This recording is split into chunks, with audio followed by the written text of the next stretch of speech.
All There, I right, sent there we picture go. in Facebook. Let me get my levels. Thank you. Get out Sam so that Sam doesn't double up. And then I just need... And then Doctor. There we go. Can you all make noise?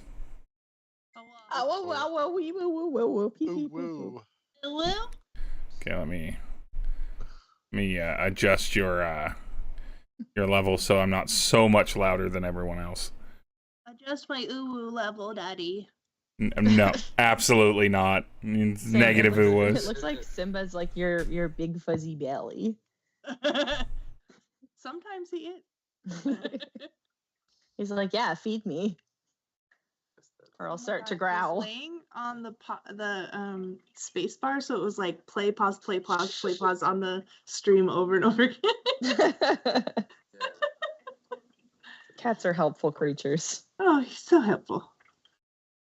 All right, I think I got you all like lined up so that your voices are the same as my voice or theirs abouts. Oh my god, the levels. Gotta do the levels. Gotta do the levels. Well, this is the first time I've actually streamed through the mill off of this laptop. Yeah. Normally I'm on another laptop, but we are also currently gone live with a cave background. Gotta match up with you guys. Excellent. Oh, should I find one as well? Wait, do we step out of the ship? You have not yet. No.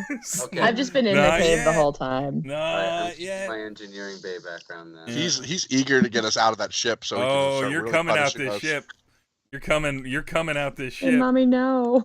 We'll be coming out the ship when we come. It's happening. I have a we map and spent so much money on the ship. I mean, you're gonna be able to go back into the ship, certainly. Oh, okay. It's not like the ship is gone, but nonetheless. Okay. Welcome back to Dungeons and Dying of Exposure. I am your game mommy.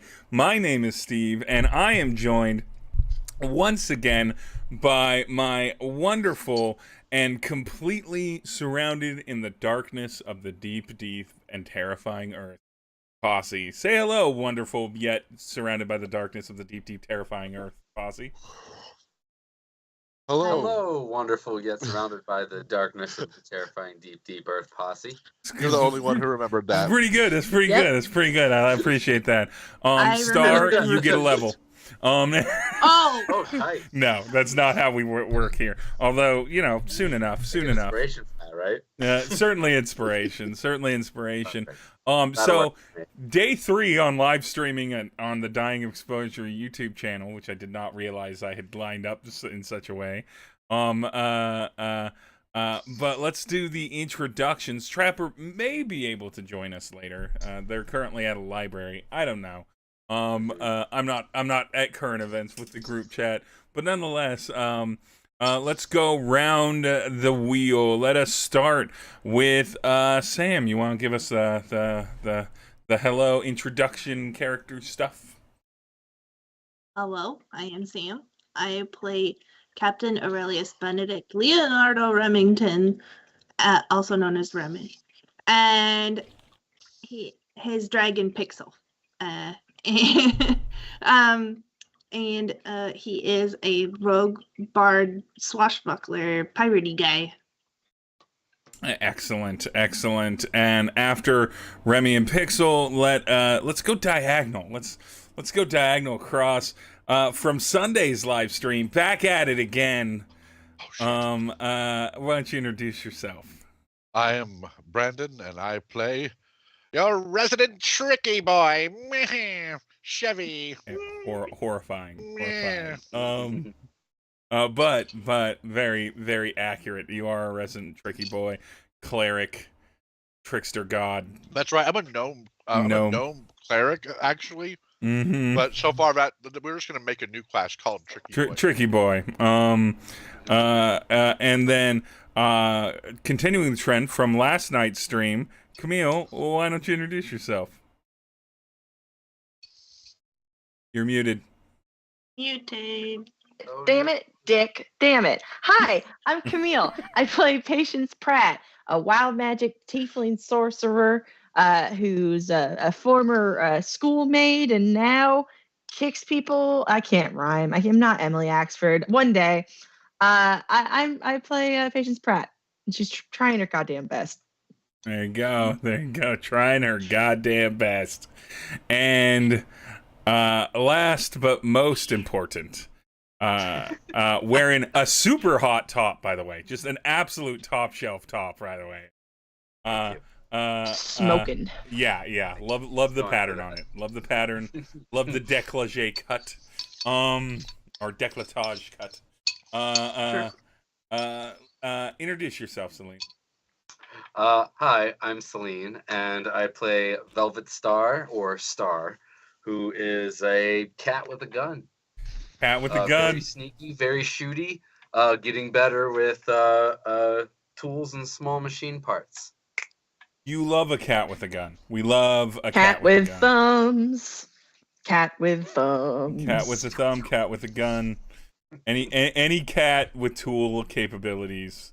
Amazing. Let me go to I've got to get a list of names back. It's deep in the lore. There they are. So to recap what happened last time. After escaping from a giant consuming worm, our group continued to bore into the earth of Naden Platts until they were met with the hard place within the rock that is a giant metallic wall that stopped the wild card in its drilling tracks, if you will.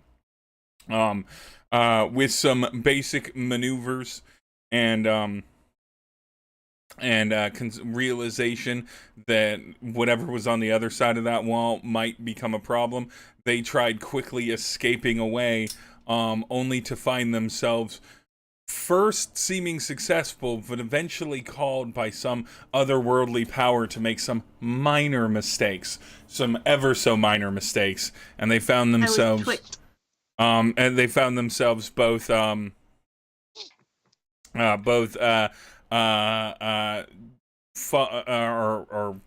like bucket lining away dirt as one of the part of the ship's hull was breached and dirt and rock were coming in, as well as drilling into the open cavern of a large, massive cleared space for the First Empire underneath the surface of the world. But amongst avoiding rocketed and lobbed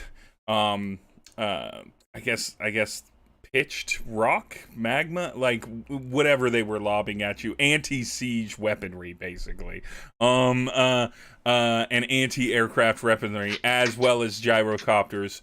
And beside the point that Patience was tricked by a voice calling from out of sight, the group managed to mostly get things patched up and back together with very minimal damage other than to Trapper's arm, and that'll heal eventually. And minimal escape, and they find themselves back drilled safely into the earth, having caved in the tunnel behind them so they could not be pursued by gyrocopter or wyvern rider or any other thing, only to have a vision of the former or the current ruler of the First Empire, curious as to these outside interlopers, and letting them know that they would be tracked down, and they would be forced to answer what they are doing in the First Empire's territory. But I'm sure that'll be fine. And that leaves us back into here. Who wrote it? I think it was Brandon that wrote it last time. Let's do Sam this time. Sam, can you please give me a D20 roll? Sure. And dropped it on the ground, of course. 6! All right. Started me off well. I gotta go get my dice. It could be fine. 6 could be fine. Sure. Of course it could. Yeah. Absolutely.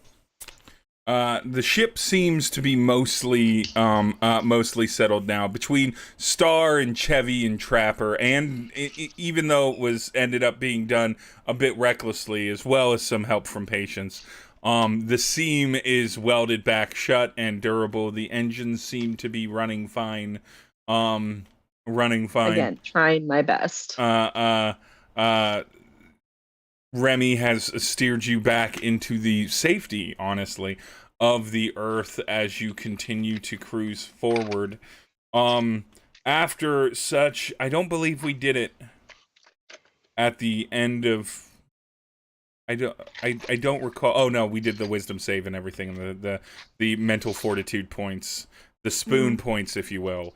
At the end of the last one, at the end of the last session. So. A moment to breathe. I would like everyone on the ship, or all of the players, to roll a perception check, please. Okay. All right. So good at perception. 13. I rolled a nat 20. Oh, I did too. Star, Patience, both nat 20s. 13 for Remy. Okay, I just got my dice. Hold on. Oh my goodness.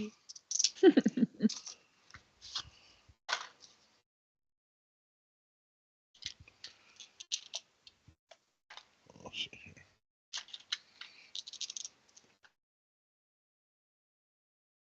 That is a 22 total. 22. Chevy, or Remy, you are in the bridge. You're in essentially the focused on driving the ship forward. Tedidet is there with you, along with, I'm gonna say, Grace. And they're both working at the bridge of the ship just fine. The ship seems to have managed to make its way forward pretty well. And over the few minutes of immediately kind of checking systems, seeing if there are any problems, it's Star and Patience that notice it first. Star, you notice it on your way toward the engine room. Patience, you notice it when you kind of retreat back to the sort of like dining kitchen area of the wild card. Chevy is elsewise distracted a little bit by Grimothy. And so He's my boy. it would have been something Chevy would have caught. It would have been something you all eventually would have caught. But Star and Patience, you catch it within about 2 minutes or so. Star, when you go back to the engine room, you consider or you see people coming back and not really knowing where to put them, bringing back the buckets for the dirt line dumping, which happens actually out of the back of the engine room, in the back portals. You see them bring them in, and you see almost everyone on the crew except for Tedidet. Grace had been the first and already had moved back to the bridge. You don't see Artemisia or Art, the leader of those who knock. Patience, well, you're looking from the dining area, which is kind of across from where this seam was. You're sort of staring at it, where the seam tore. You're sort of staring at it, and you see something that wasn't where Trapper's arm was, that has a bit of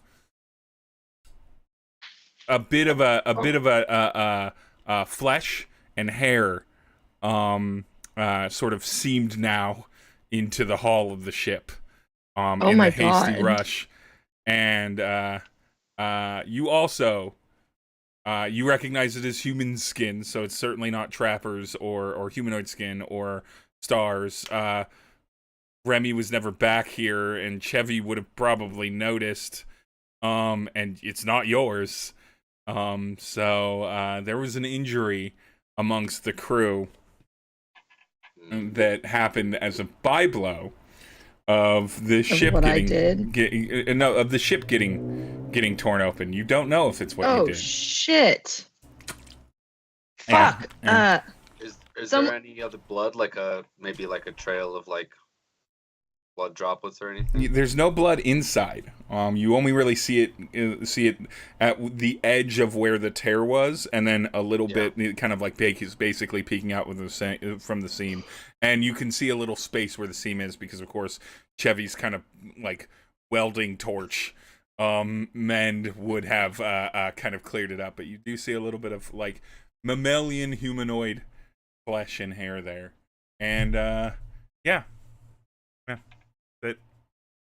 It's like Does it's anyone point wedged this in out the- to me? Yeah, eventually. Yeah, like Patience is sure. like someone's. I don't know. Someone's hurt. Like there's this flesh. Oh my god. Oh yeah, I know. definitely start examining it right away. I'm gonna Does it check look in like- on Oof? What? I'm gonna check in on Oof. Oof is fine. Oof is back in the engine room. We need to do a roll call. Just like shout out roll call for everyone on the ship. Grimithy immediately upon the tension of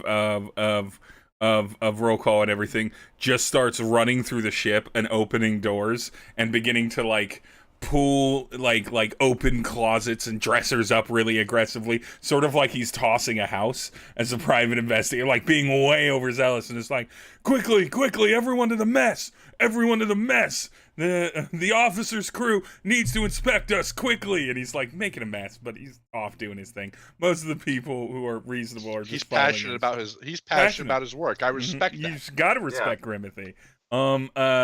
And everyone files in. Everyone except for Art, the leader of those who knock. Okay. Shit.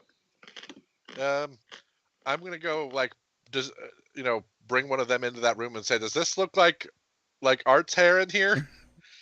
Which one? One of the cat folk, or one of those who knock? Well, since there's only really one back there, I guess Grimithy and Grace are the only two that would really communicate. Tedit probably kind of hangs back. So Grace like looks, and they're like, "Oh, yes. Well, I don't know honestly, but she's not here. Art, and Does that look like Art's hair? Well, I mean, it looks like hair. It's not blonde. And Art's hair is Art's a brunette, but like it's only a little bit.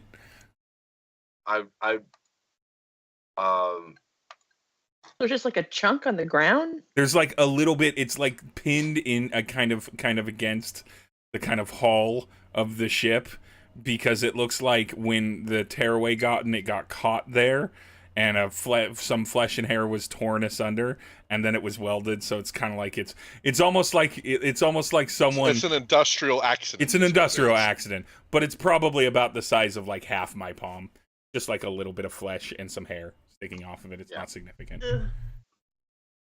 Yeah. Okay. Well, there's only two locations. It's either in here or out there. There is no blood outside or inside the ship. That like seems like outside the ship. You're currently surrounded in Earth. Yeah. Yeah. There's not really not a good chance this person survived this. Oh boy. Can we do? Can I do a medicine check to determine that if I think this is absolutely a fatal accident? And can I do an Arcana to see if it's maybe hallucinatory or something like that? Roll your checks, medicine and Arcana, respectively. Okay. I'm definitely going to be using my insight. It's almost like they were guidance. the sixth person on the list on a D20 roll. I know that sucks incredibly shit. badly. I'm not gonna lie. I rolled a nat 1 plus 8. It's a 9. 9. I have an idea.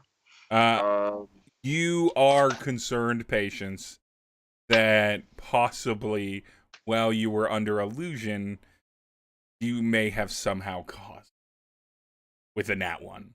I would say that's a conclusion. You at least think that that's a possibility now. I think Patience already thought that. Yeah. So she just kind of like steps away and is kind of like horrified. I have an idea. I got a solution for this, y'all. Okay. Well, one, I rolled a 19 on my medicine check. They determine are if this is a fatal. They are definitely if there are two places they could have come out. Before you got around the wall, which means that they were sucked into a bunch of suffocating earth and rock and are dead. Or, well, you were flying in the sky, which means they dropped 1,000 feet, hundreds of feet, maybe upwards of 1,000 feet of distance, and landed on the ground and are probably dead. There's very little unlikely dead scenario in here. Okay. Shit. Chevy's gonna be kind of gross about this, but he's like, "Can anyone pitch in on this? I need some money to make this happen." Yeah, of course. And I'm gonna cast Resurrection on the pile of flesh. Okay. Before we go into that, what were you thinking? It does take an hour to cast though. I was gonna look into basically like where it is on there. Is it like, is the metal that sort of like the like bulk of the fleshy bits are on, is that part of the original hull? Yep. Is that something that came out? And then just from looking at the patterns basically, and like how the metal is stretched, trying to figure out if I can see any like sort of physical evidence of like kind of the tear being like while passing on the way through, as opposed to like... Yeah, give me a investigation check to get more of an idea of this. I did 24. If it's 24, you have an image now of like what this probably was, which is that Art was probably near the tear when it happened. And mistook, as they would generally, the amount of dirt flooding in for sort of a forward-in momentum of dirt. And, well, it was being dragged and everything. And so they went to quickly brace themselves on the first thing they could grab, which was a corner of the sheared hull, right?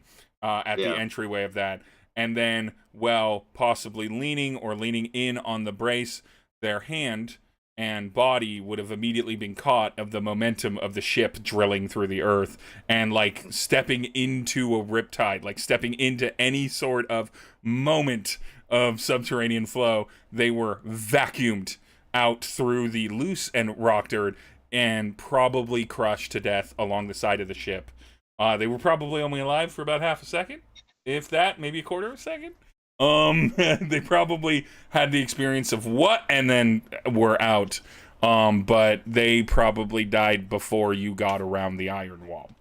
Yeah, I'd obviously say all of that. That would be there. Hour of resurrection. I know you just need a piece of the person. To do it. What is Chevy doing a resurrection spell look like? Oh shit! Sorry, I gotta take care of something. Oh, 1,000. Probably looks a little bit like that. I mean, if we're on the ship, we can go get 1,000 gold from the temple, right? Oh yeah, we Yeah. Yeah, so just we can hand wave that even. Is it 1,000 gold or is it a diamond worth 1,000 gold? It's a diamond worth 1,000 gold, but Steve has previously said that we can just exchange our money for things. Yeah, I'm fine with the idea that knowing that you would need precious gems for some things means that I hand wave that, rather than you having to tell me, all right, since we're in this city, can I go exchange this? It's like, this is all stuff that you just do off camera. Okay, it doesn't look like it fucking ruined my print. Sorry, my spool fell off of the feeder. Ooh. On my 3D printer. Yep. So, But yeah, what is Chevy? Because we know it takes an hour and we know it takes some time and everything. But what does Chevy casting a resurrection spell look like? I haven't given much thought to this one. I think it's almost kind of like what part of what he does is he like creates an illusion of the person. Mm-hmm.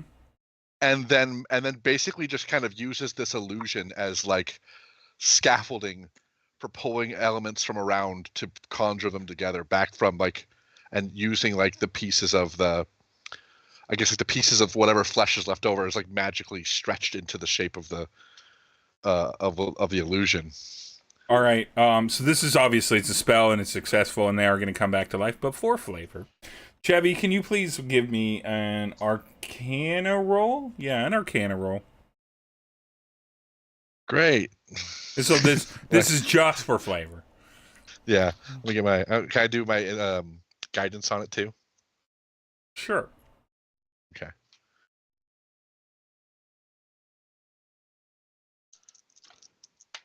Oh, come on. A dirty 20. Dirty 20. So you're able to resurrect this art's sort of form. You, as you describe, kind of slowly constructing it.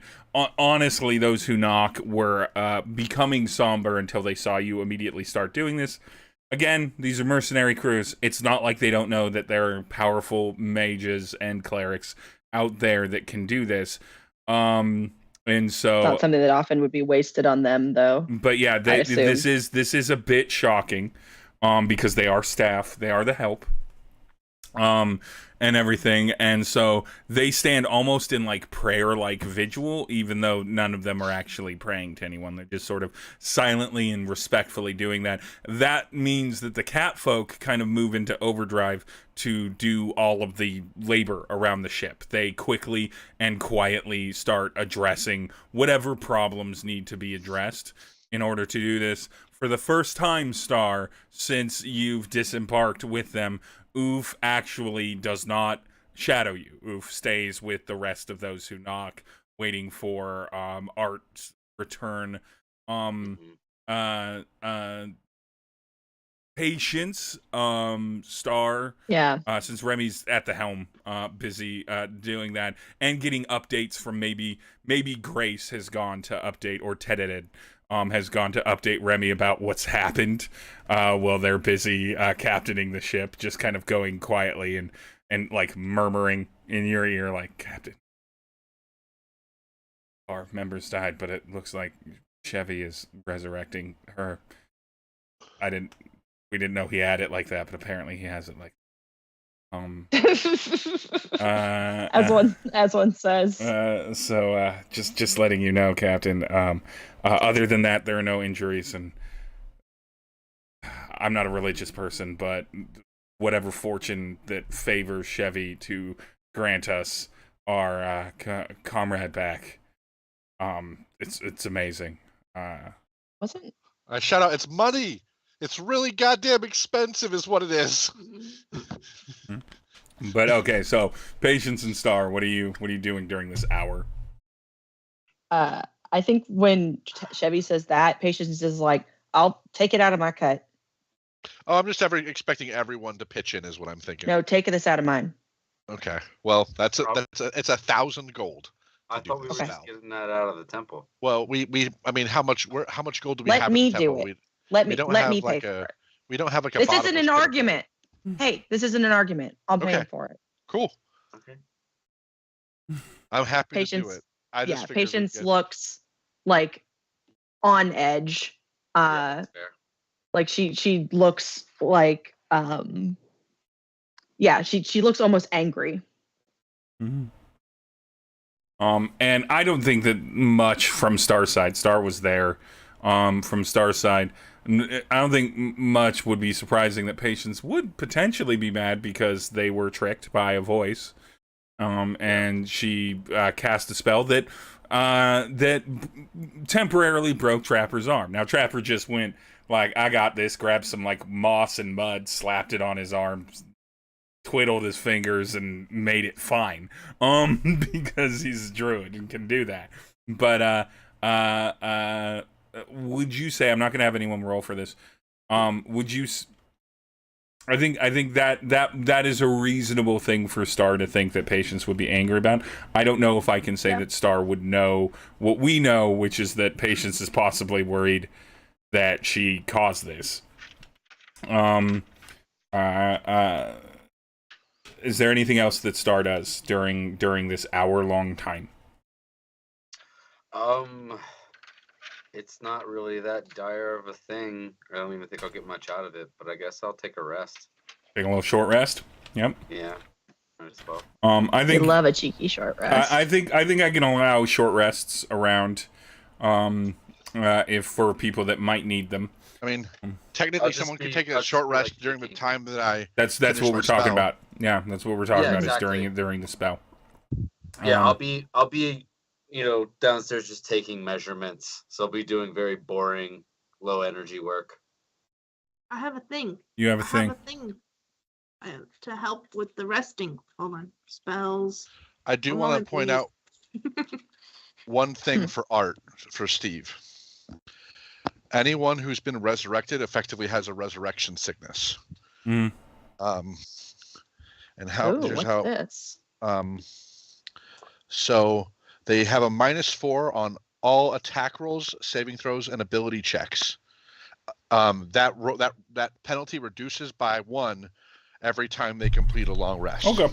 So they're just kind of worn down on minus. They're minus. They just need 4 days to get back to fully healthy, and it's Exactly. minus per day kind of thing. Okay.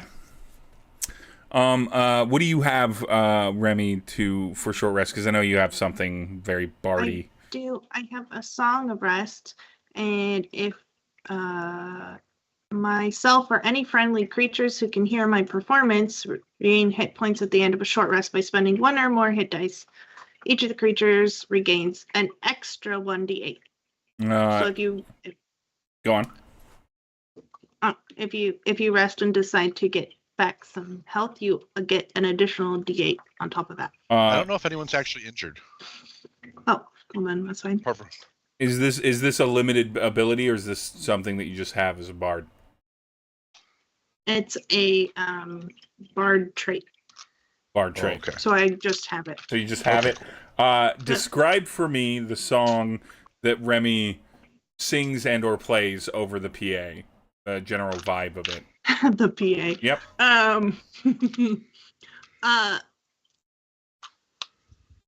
It's slow, and I don't want to say entirely somber, but like sort of what's the right word for it? It's slow and quiet. Yeah. I don't want to say it's sad, but it's supposed to be respectful of what's going on right now. So it's toned down quite a bit. Mm-hmm. It's a little contrite. Maybe a little. So the song being sung by Remy through the ship as Chevy weaves back Art together to life. The catfolk working diligently, Star and Patience sort of isolated for probably different reasons. Different driving forces. Everybody resting a little bit as this process happens. Fortunately, the ship moving along without incident for this short period of time, which be incredibly disrespectful. As Art begins to take full formation, Chevy, confident in your abilities, but with so very little flesh to work with, and confident in your abilities with so very little flesh to work with, you realize about 55 minutes in that you have everything you need to bring Art full back to life at eventually full health after the resurrection sickness settles. But there is a potential chance that you may want to shore up those physical materials magically to make sure that Art comes to full functionality. So I'm going to give this choice to you because this is actually a bonus to the character long term, but you won't really know what those bonuses are. You can choose, Chevy, you can choose stone, stone, iron, or stone, iron, or copper as the material that you infuse a little bit of into Art just to get her over the 100%. This is again purely flavor, no negative side effect. Positive thing. I'm gonna have to go with copper. Copper. I just like the idea also of like as copper ionizes, it turns that cool bluish color. Yep. You see, and the rest of you see Art with her kind of shaved, shaved head and kind of like flopped over mohawk of hair, various tattoos on her face and neck and shoulder and arm and everything like that. Very, very apropos of the leader of those who knock. Definitely don't fuck with me vibe of a person. Those that are watching see that as her right hand is being completed, not so much the whole hand itself, though some of it definitely has veins of it, almost like the veins of her hands and arms and up into her shoulders begin to like shimmer, not quite glow, but reflect as thin strands of copper start weaving through her flesh, and in the right light, just under the skin, both playing with the patterns of tattoos she already has existed and creating new. Art now has essentially kind of a copper hue to anything that would be like a vein you could see translucent through skin. That's fucking dope. And as you complete it, you know that Art now gets advantage on all Constitution saving throws, because our Constitution saving throws and advantage on any kind of Constitution related checks, because her body runs on a more durable stuff. It's not actually what happens when you have too much copper in your blood. You just die. But it's not really copper in your I've blood. It's basically her made veins like a reinforced. semi-construct. Yep, just a little hint of one, just like a couple percent of her is non-natural, but instead of it being localized into one place, that's very tired. You decided that it should just be part of her circulatory system, and that made it a little bit better. And Not tired, fucking wired. and wired, baby.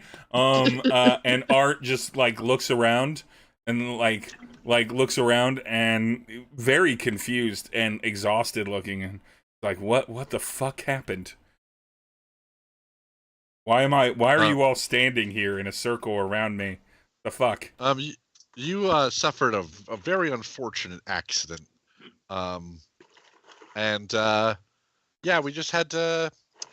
It took a little bit of time and some money, but I put you back together. A little bit of time, like how much time? Oh, you've been dead for about probably about 2 hours. Oh, where the fuck's my body then? It's right here. You're in it. Well, I mean, you're in your body. What? So you just resurrected me in my own body, like it was fine. I mean, there was enough of you to work with. Let's put it that way. Is there more of me elsewhere? Possibly. If it may not be identifiable as you at this point. But dope. Ted, give me some of your whatever keeps you functional. And Ted just kind of tosses a vest flask. He takes a drink and is like, "Well, fuck. You're not the first person in this group of people to have died and been brought back. I mean, yeah, but that wasn't part of the contract. Died like 3 times. Ah, shit. It hasn't been that many. Badass. I mean, 2 times. One time. 2 times. One time. Yeah, I think it's 2 times technically. If you count when I went in from the tower into like my other body, you would have in theory too. potentially died there. So we play it like 2, but the second time you never actually experienced the death like you did the first. But 1.5, I guess, if you round down. 1.5. Either way, fuck yeah. How much 0.67. did Grimithy? Did Grimithy or Grace? I guess either of you two pay the man for his services. That was not discussed in the contract. Like, I'm fine. It's not that necessary. You brought me.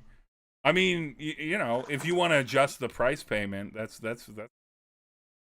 Well, if you guys want to establish going forward that whenever we resurrect you, it does cost about 1,000 gold in materials.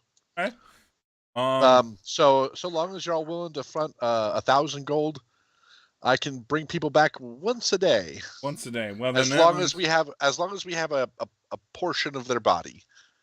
portion of their body. That means I need at least a chunk of flesh. a chunk of flesh. Yeah. No, I think we if you've got the availability, if it's not going to affect you and your comrades' overall missions, yeah, I think that we're more than happy to cover that. We'll have to be at discretion just because of if I have a spell slip, if I have to use that power in that day, I may not be able to do that. But if we just keep a hold of the flesh, we can use that within a year, actually, to resurrect. Within a year? Okay, well then, wow. If assuming that you survive as one of the members of this, yeah, let's just consider it whether it's sooner or, a few months from now. If one of us die and we have a chunk of flesh, we will be good for it to make sure that within a year you can resurrect them. Even Grimithy, although Grimithy, I will absolutely charge you double if you get yourself killed doing something stupid. And Grimithy's like, I'm a master of tacticians. What are you talking about? Technically, I can resurrect anything that's been dead for as long as it's been less than a century.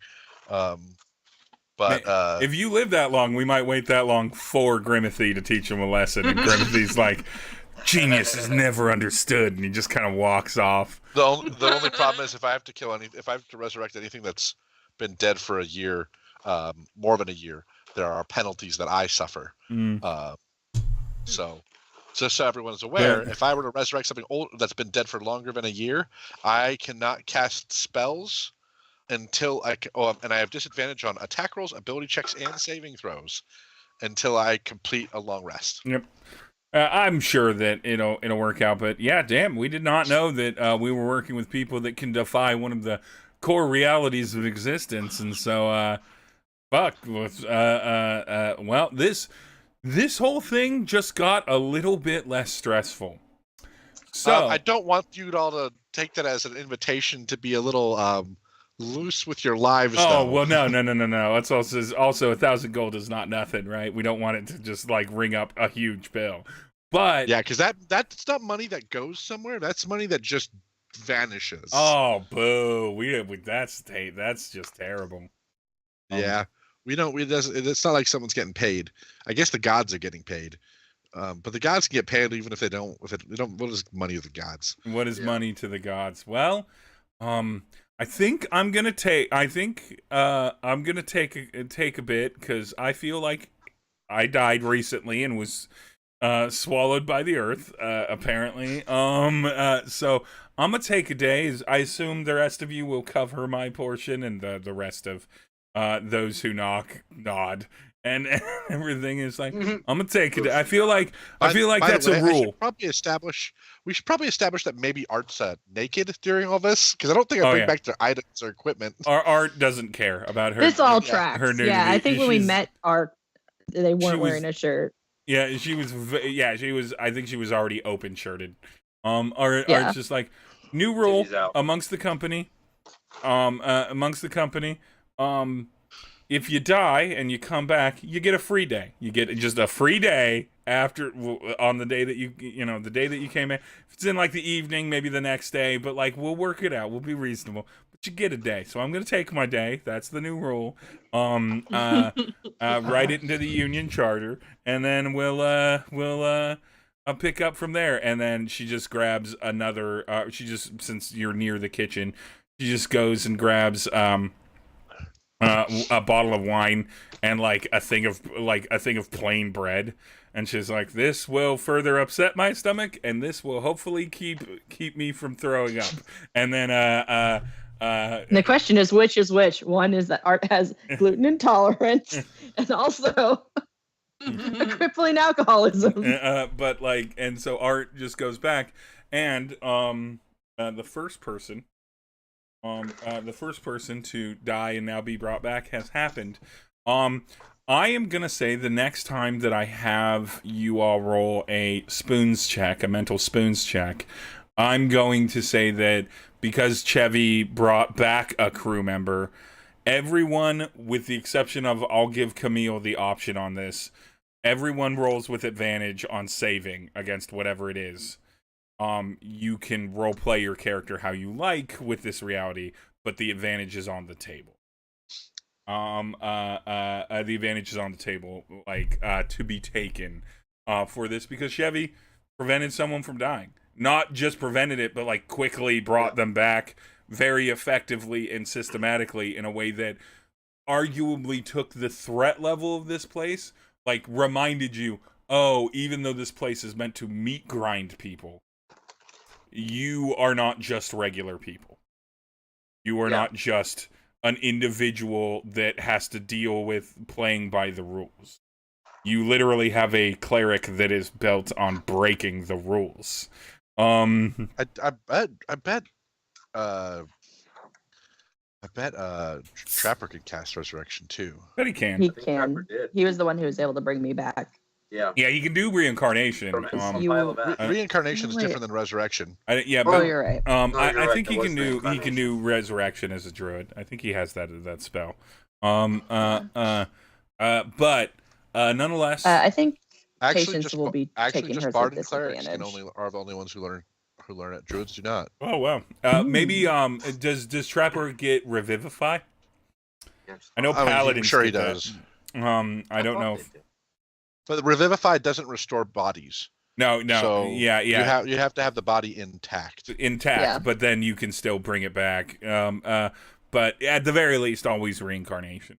The crew kind of drills along. I'm not asking you to make a roll for it right now, but for the mental spoons situation, the drill cruises along for several hours. It almost gets peaceful again. You're able to eat. You're able to relax. You're not quite able to get that long rest in. But the cat folk and those who knock are moving around doing their tasks cleanly. No one's heard from Art since she disappeared into crew's quarters. Self-care time. For a little bit of that self-care. Remy, Mandated even. the ship is steering fine through the dirt. You're in a very dense, it's not moving quickly, it's very dense, and it's very hard and unforgiving rock at this point. But if you keep it steady, you're progressing and you're moving systematically, and there's a benefit to that. You don't imagine a lot of natural creatures can move through this, so in that way, maybe not giant ground worms and other things. Maybe you're just in a space not meant for much else. What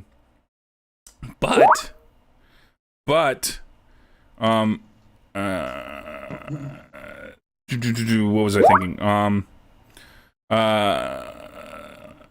The thing that I would like is for Star, are you kind of back toward the engine room like normal?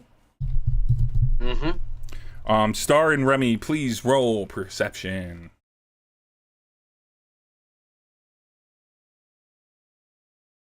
Hey, Would I actually get double advantage on this digits. since I've been like basically studying all of the mechanics for the last Mm. hour? Yeah, I mean, you could. I don't think you'll need it. But yeah, go for Probably not. it. I just thought of it, 24. so I figured I'd ask. 24. Yep. Yeah, so perception 12, so that is 28. 24 and 28. Great. Remy, you noticed that the ship has started slowing down, even though you're not getting a lot of resistance from the drill. Star, you noticed that the ship has started slowing down, even though at very immediately, nothing is apparently visibly wrong with the engines.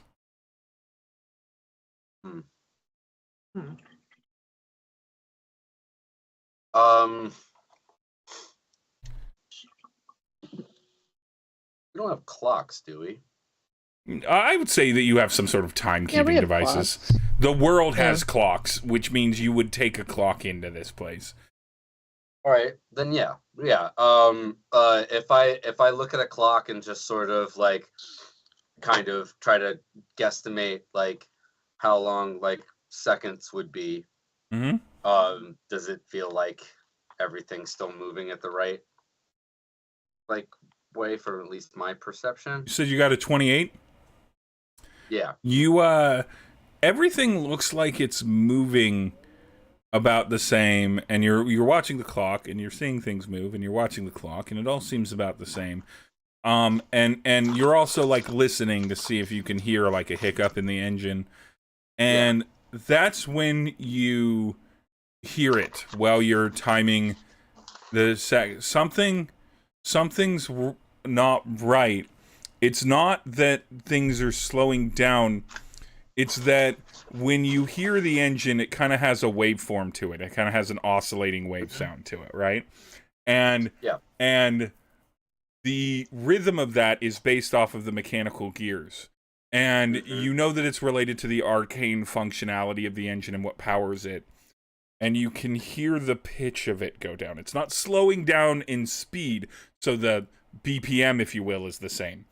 But the pitch is lowering, and that means that I would think you would know that very, very tricklingly, the engine is losing power in the term of the engine is losing, like, essentially horsepower, effectively. Right. It's still moving itself at the same speed, but it's getting gently weaker, and now it's finally come to a point where it's actually beginning to affect the speed.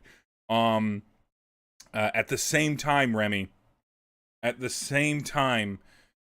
while you're drilling forward,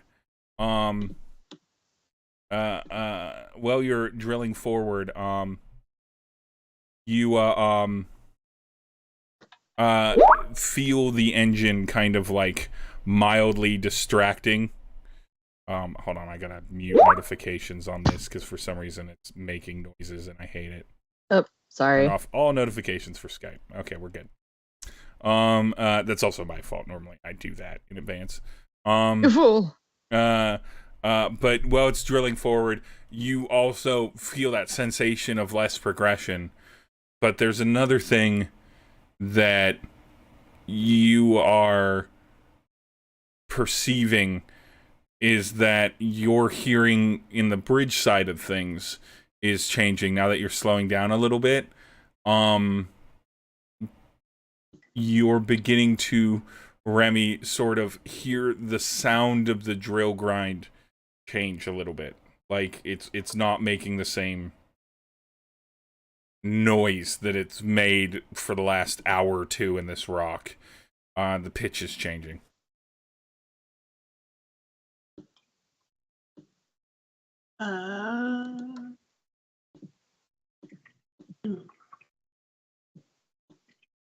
If I have a helper, I'd ask them to go check on the engine. You always do. Grace is there. Grace runs back kind of quickly to the engines, seeing Star and probably Oof back in the engine room as per normal. Tedit stays with you as the main backup pilot, if you will. But Grace runs back and finds Star and is like, the engines, is there anything wrong? Remy seems concerned. We're not progressing very much. I think you're muted, Star. You are. Oh, I was. Thank you. I would have assumed by then that I would have been trying to see if like I don't know how this thing is run, but the either fuel air mixture or like steam pressure, whatever the heck drives this thing, basically trying to push it a little bit. I don't know, downshift, whatever, get some more low end torque. Yeah, right. Get that torque out the bottom of it. So give me, carefully, of course, either an Arcana or an investigation check, whatever works better for you. Both the same for me, so. And that would be a 26. 26. So you're looking at everything mechanically that you can on this engine right now. Will Grace kind of you kind of acknowledge physically in a silent gesture to Grace. But like your and Oof's own actions are enough you're crawling over the engine, basically trying to figure out Yeah. what the hell's going on. You don't see any problems. You've been anally focused on making sure that this is a pristine thing, because without an engine, we're all going to die. Have Good. we as we've been pushing the engine harder, have the instruments that are testing like pressure and heat and stuff like that also been appropriately rising? Yeah, they've been measuring correctly. I'd say with the 26, you are confident that there's not a mechanical. Nothing mechanically is happening. Now, this takes several minutes. Patience and Chevy, while you're kind of going through this. Not a lot, but 5 to 10 minutes. Yeah. Well, you're methodically Okay, so even checking as the we're shit. pushing it harder, it's still slowing down at the same pace. It's as you push it harder, it starts moving a little bit faster, and then it begins slowing down. Like you are realizing that there is a continuous drain somewhere, and though you can affect it, you can affect the speed of the engine. The drain continues to happen regardless, and I think with your calculations, it doesn't seem like the drain is being affected by how hard you're pushing it. So unlike, you're not like making something worse by pushing the engines. Okay, I would do everything I can to get in touch with Patience and or Chevy, and try to get, or I guess, or Trapper, try to get somebody to like figure out if there's any weird magic shit happening, because there's nothing. No magic about this, please. I have detect magic as a ritual. Patience is in her room, where she has been writing lines of the rules for being underground. And she is like kind of focusing on that you don't recognize the voice calling out to you from out of sight. Yeah. Do you even hear She's not Star? doing so hot. Do you even hear Star initially when they call out? It would have been through our sending stones Yeah. or whatever. I think probably not the first time. She doesn't pick up. I would say that Chevy probably would pick up the first time, right? Chevy, I assume you're. Oh yeah.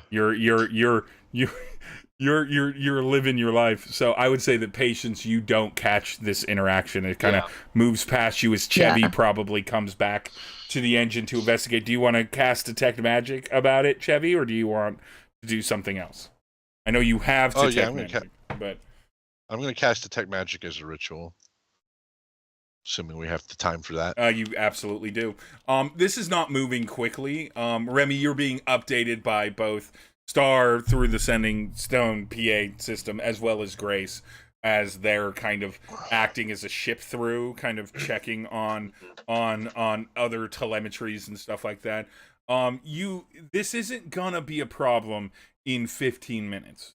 You honestly have a fair amount of runway on the engine to push it faster, so that you're moving at about the same pace that you were. But in like an hour or two, this is going to start being noticeable. In 4 to 5 hours, if it continues at this rate, it's going to be a real issue, especially if you go through particularly harder things and need the engine to be driving the drill a bit more. And so, Detect Magic probably, what is it, 10 minutes ritual cast, I assume? Yeah. And so it's 10 minutes. Well, Star, Triple, and Uv keep quintuple checking everything to absolutely make sure that there's nothing mechanically wrong here. And you get Detect Magic. I don't know what school of magic it is that's happening. We're gonna say not in enchantment, because find magic. But we're gonna say whatever school it would be a power draining functionality.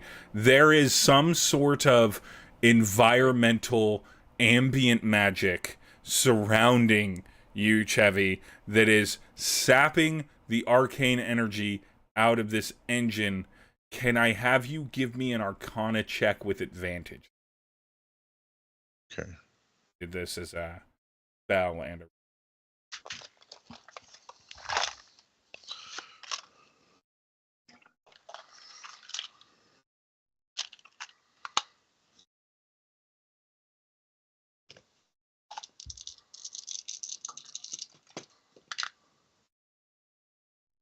Okay.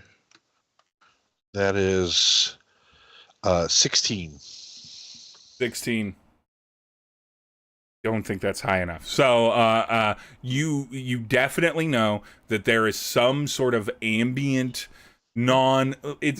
I wouldn't necessarily say it's environmental. You feel like it's produced, right? It's because as far as you know, there's nothing naturally that but and you don't have any stories or histories of like a thing under here that like sucks magic away, but you definitely feel like there's something that has a vast reach that is absorbing the magic away from the very slowly. Does it actually look like a spell effect that I could cast dispel magic on? I don't think you could cast I would say that you might be able to figure out a way to modify dispel magic to act as a hindrance to this for a period of time, but you can try, but you don't really know where the source of the magic is coming from. It's hard to know what spell is even being cast, or if it's a cast spell. Yeah, just so you know, it doesn't even require it to be as here's what it does. It says choose one creature, object, or magical effect in it. Yep. I guess it says for each spell 4th level higher, you basically have to make a DC based on the spell level. So it's not a spell. I wouldn't this is a magical effect. I don't think this is a spell.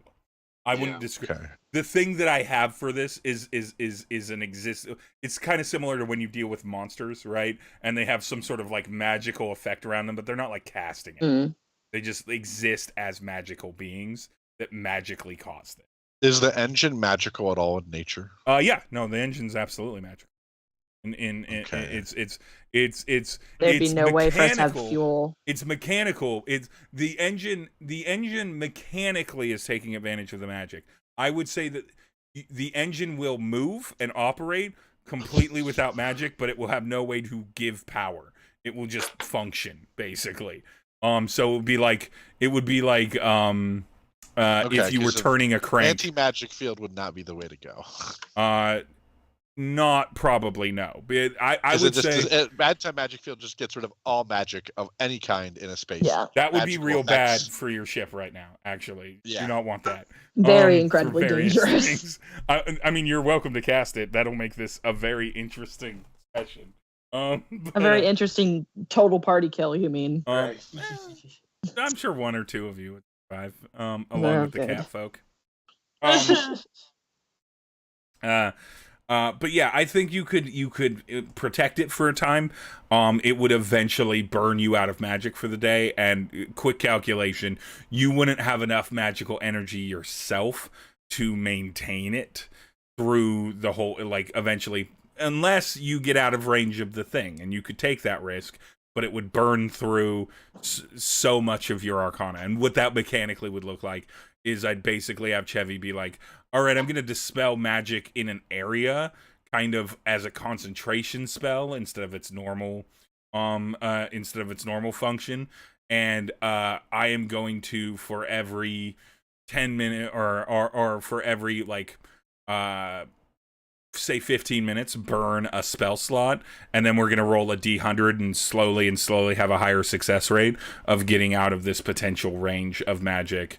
But I will tell you, as the DM, I have, if I were building this, it would be very lucky for you to avoid not burning through the bulk majority, if not every single spell slot that Chevy has and magical ability for the day, where you'd have to long rest. That's all it would be. You just burn through them all and then long rest. But then it's still not a guarantee that you get out of the area that is causing this. Hard sell there. So I'm saying you can do it, and you absolutely. I will be not wholly unfair with kind of increasing the percentage of likelihood on a D100 roll every 15 minutes. But I don't know how many spell slots Chevy has. That's essentially how long you could go. Not 15 minutes. Like, if every 15 minutes, it'd be done like a few hours. In a few hours. Mm-hmm. But you might get out of the space in a few hours, or you might not, and then also have no spells. So it's like Which is good and safe. so it's sort of your choice, but right now that's what that path would do.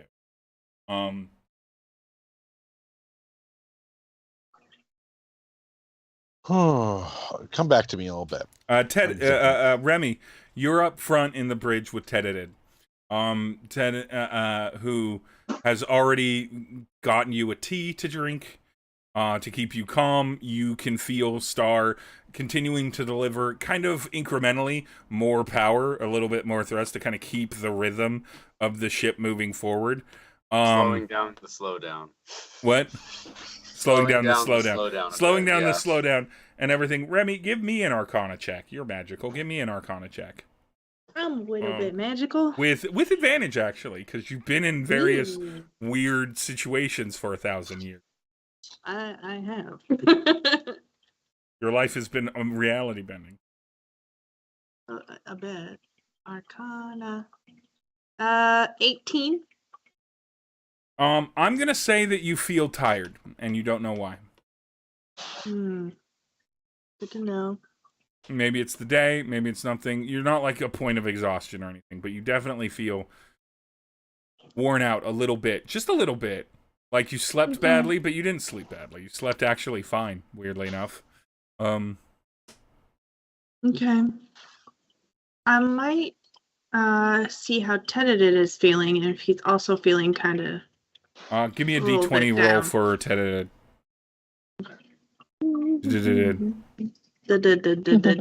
He also got 18. 18. Tedid thinks that he feels fine, but you glance, and even though you can see that Tedid is on the sauce, if you will, to keep himself calm and everything, you see his left hand shaking a little bit, like it does when he needs the sauce. Gotta have that sauce. Yeah. While we're doing this, by the way, Patience, can you roll Arcana with disadvantage? You don't have to tell me the number yet. Okay. So where's Remy at with this? Remy's thought process. But I think I want to swing. I'd rather have. I would like to try to call in either. I know that Chevy is doing something, and right? Chevy, He's Grace right / Star would have informed you either over PA or in person that Chevy is currently trying to help Star suss out the match. Just so we're clear, I'm whilst this other stuff is going on, I'm going to be casting divination as a ritual. Okay. Come back to me after. That'll take 10 minutes. Beautiful. Then I'm going to try to ask if Patience is available to help out in the bridge. I would say this time you probably hear it, Patience. What did you get on your initial Arcana roll? I just high at 25, low at 10. Heartbreaking.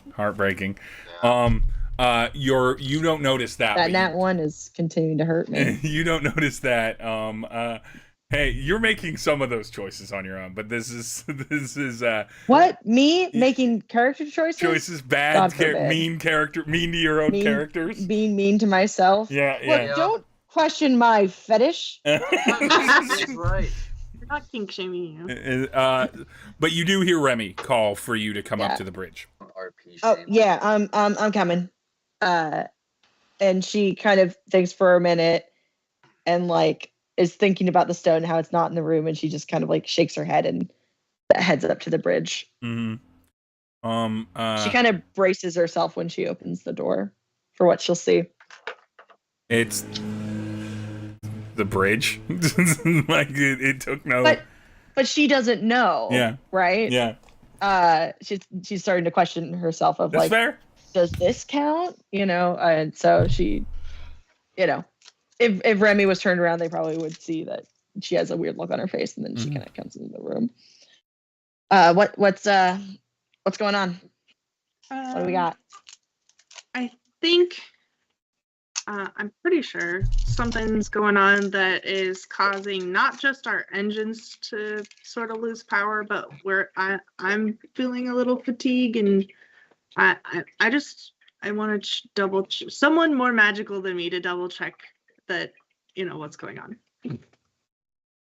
You can roll Arcana with advantage now that someone has given you a position to think about it from, if you like patience. All right. First one's a 14. And second one's a 23. All right, finally Nice. someone over 20. Phew. Yay! Patience, it took you a bit to notice this, because you've been busy beating yourself up mentally and focusing on not having that be a problem again.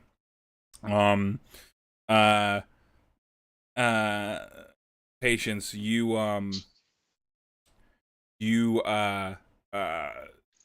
focus up a little bit on the feeling of draining magic, and you definitely feel it's like a trickle. It's barely happening. It's like one mosquito draining blood on a human body, but it's not getting full, so it's just ever so slowly doing it. And everything, and you can feel it coming off of you, just like you can feel it. You are just like you can feel it when you open your eyes. You can almost, you're not actually seeing this, but you can almost see like the same drain happening off of Remy and off of Tededet. All right. So something's draining our magic. All of us. People, things. So it's either a creature or an artifact. Maybe both. Okay. I mean, there's only really one fix for that. We either go fast enough that we get out of range, because we weren't in range at one point, Mm-hmm. Okay. or we see what's out there, but it could be encased in rock. I like look out the windows as if that's going to show me anything, but she is like, You can look at the back of the ship. There's a tunnel behind us. yeah, that's the hope, because it could be from any direction, right? Yeah. Because like we could have passed it by now. It could be left, right, up, down, forward, but I think she's just kind of like looking at like the texture of what they're going through. Like are we in like dense rock? You're in extremely dense rock right now. Yeah. That would have been another thing Star would have already been checking as well, if Yeah. like there's any sort of like change in the consistency of the slurry that's being pulled from the lubricant and water of the drill. No. Slurry's consistent. So yeah, so it's not like thicker rock or anything. It's just all. I mean, it was, you got to thicker rock at some point, but like all of that made sense. You felt that like you were outputting for it. Yeah. This is not a new thing. And in fact, the slurry is very consistent to what you had been going through for like well over an hour, 2 hours before you started noticing. Or you just. Yeah, that would have definitely been a thing that Star would have been paying attention to. Great thought, though. Is there anything different in the slurry? That's a good question to ask. In this terrible underground space. I thought of it earlier. That just reminded me. I never said it out loud. So I was like, I might as well. Even though I mean that would count as like a mechanical thing. So yeah, I mean it's something you could look at and be like, oh, is it glowing? Right? Like if it's glowing, that's weird. That's not what it normally does. Maybe I need to tell someone that it's glowing. Or is it like suddenly filled with? Are you drilling into a giant underground titan and there's blood in the? Is there extra liquid? Is there less liquid? Is it drier than usual so that it's dry, somehow like absorbing sandy, dry. A gluten-free sandy cookie of a slurry dryness. That would be a mechanical anomaly when adjusted for the lower power output, of course. Yes. Which with no. my fancy magic goggles I could do. Patience. Knowing that it's being drained, do you do anything? What's your next thought? What's your next action? Okay, so I'm thinking of a couple things. I think she's thinking about like Okay, so what if we could Oops. maybe reverse engineer the engine of the ship to maybe do some sort of amplification of like a dispel magic or some sort of to create some sort of like field essentially. She's thinking like we can't like get out of here, so we have to figure out how to make the ship go faster. It's either like go faster or wait till it catches up with us. Because that could also be a possibility, is that we can't like it's we don't know if it's moving or not. It could even be attached to the ship. And I think she like thinks that and is like trying to figure out how she can like get like a sense of like if there's like anything on the wall, like in the walls, if they can like figure out if there's anything that could be like attached. Arcana wise, you didn't sense unique magic outside of the draining nearby. Yeah. So you didn't sense anyone like casting or conjuring or maintaining a spell like this. But there could be a creature on the outside of the ship. I don't know, Patience. Yeah. Give me like a nature survival check. Like you'll have to roll really. I have a lucky for this. +6 to survival. Yeah, you'll have to roll pretty lucky for this. But I'll let you roll while you're thinking about it. And we'll get over to Chevy. Maybe you have no idea how you check. Not when the ship's moving. Because like it's not like the thing. If the thing was like gnawing on the ship, right? You'd probably figure that out eventually. But if it's just riding it. Chevy, you've been casting divination for or channel divinity for the last 10 minutes. Oh, divination. Divination. Okay, so it is divination. What Yes. What do you want? What do you wish to divine? Well, so first thing I'm gonna do. Normally, when you do divination, you kind of offer up something. Okay. Normally offer up like incense and a sacrificial offering appropriate to your religion. The offerings that I pull out are some leftover casino chips from our time in the city. Yeah. From that old casino. Mm-hmm. I offer those up. Basically it says well, you're offering those up. Grimithy is standing behind you in like reverie because you're obviously doing something divine and everything, and he just puts a vape on top of the chips, and he's like he kind of gets what's going on, and he puts his like oh yeah, cart. Chevy absolutely takes a hit from the vape and then puts it back and blows the smoke as the Very good. And as the smoke hits them, that's what causes them to evaporate to go to the gods. So I get to basically you ask a single question concerning a specific goal, event, or activity to occur within 7 days. The DM offers a truthful reply. The reply might be a short phrase, a cryptic rhyme, or an omen. And so I gotta figure this out. Is like, how do I stop the drain on us? So this is to your trickster gods, right? Actually, yes. no. So you do this to your trickster gods. You know that you connect with them. You're offering them to this. The twins, you know that. But you go to this space. You and Grimithy go to this space. This sort of like this sort of like magical white room plane, if you will, and everything, and you go there, and they're sitting at a white table, with like a white saucer and a white teacup. White teacup is the gentleman who you haven't seen for a bit, but certainly someone that seemed to have been helpful to you in the past. The King of Hearts sits there, slowly drinking their beverage. Golden Shoe Casino, King of Hearts. Yeah.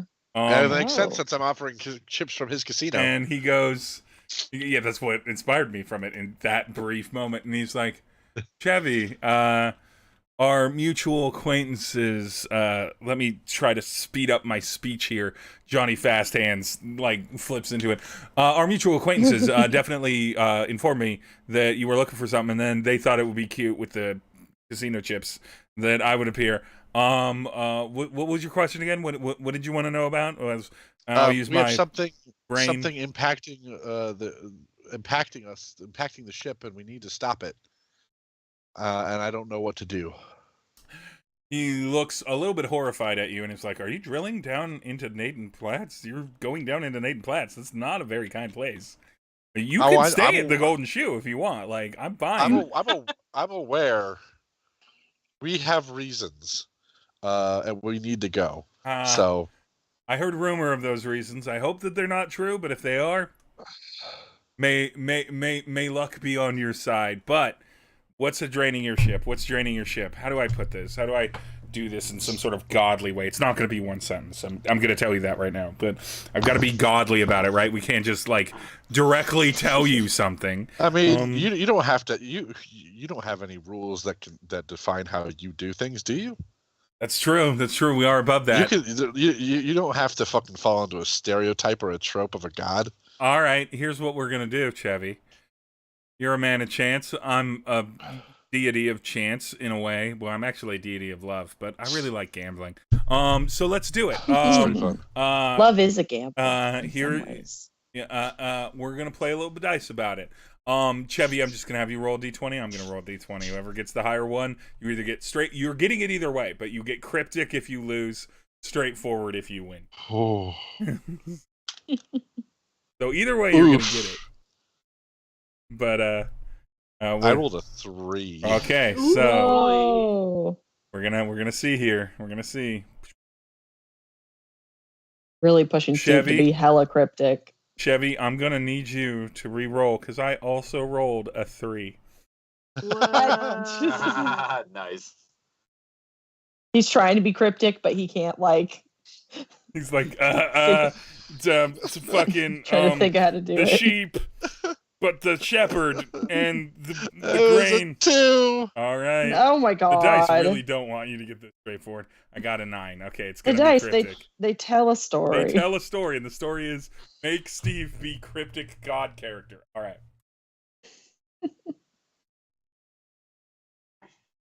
It'll still be longer than a sentence because I'm not a man of few words. But I thought you were okay. I was like, this is an odd time to share.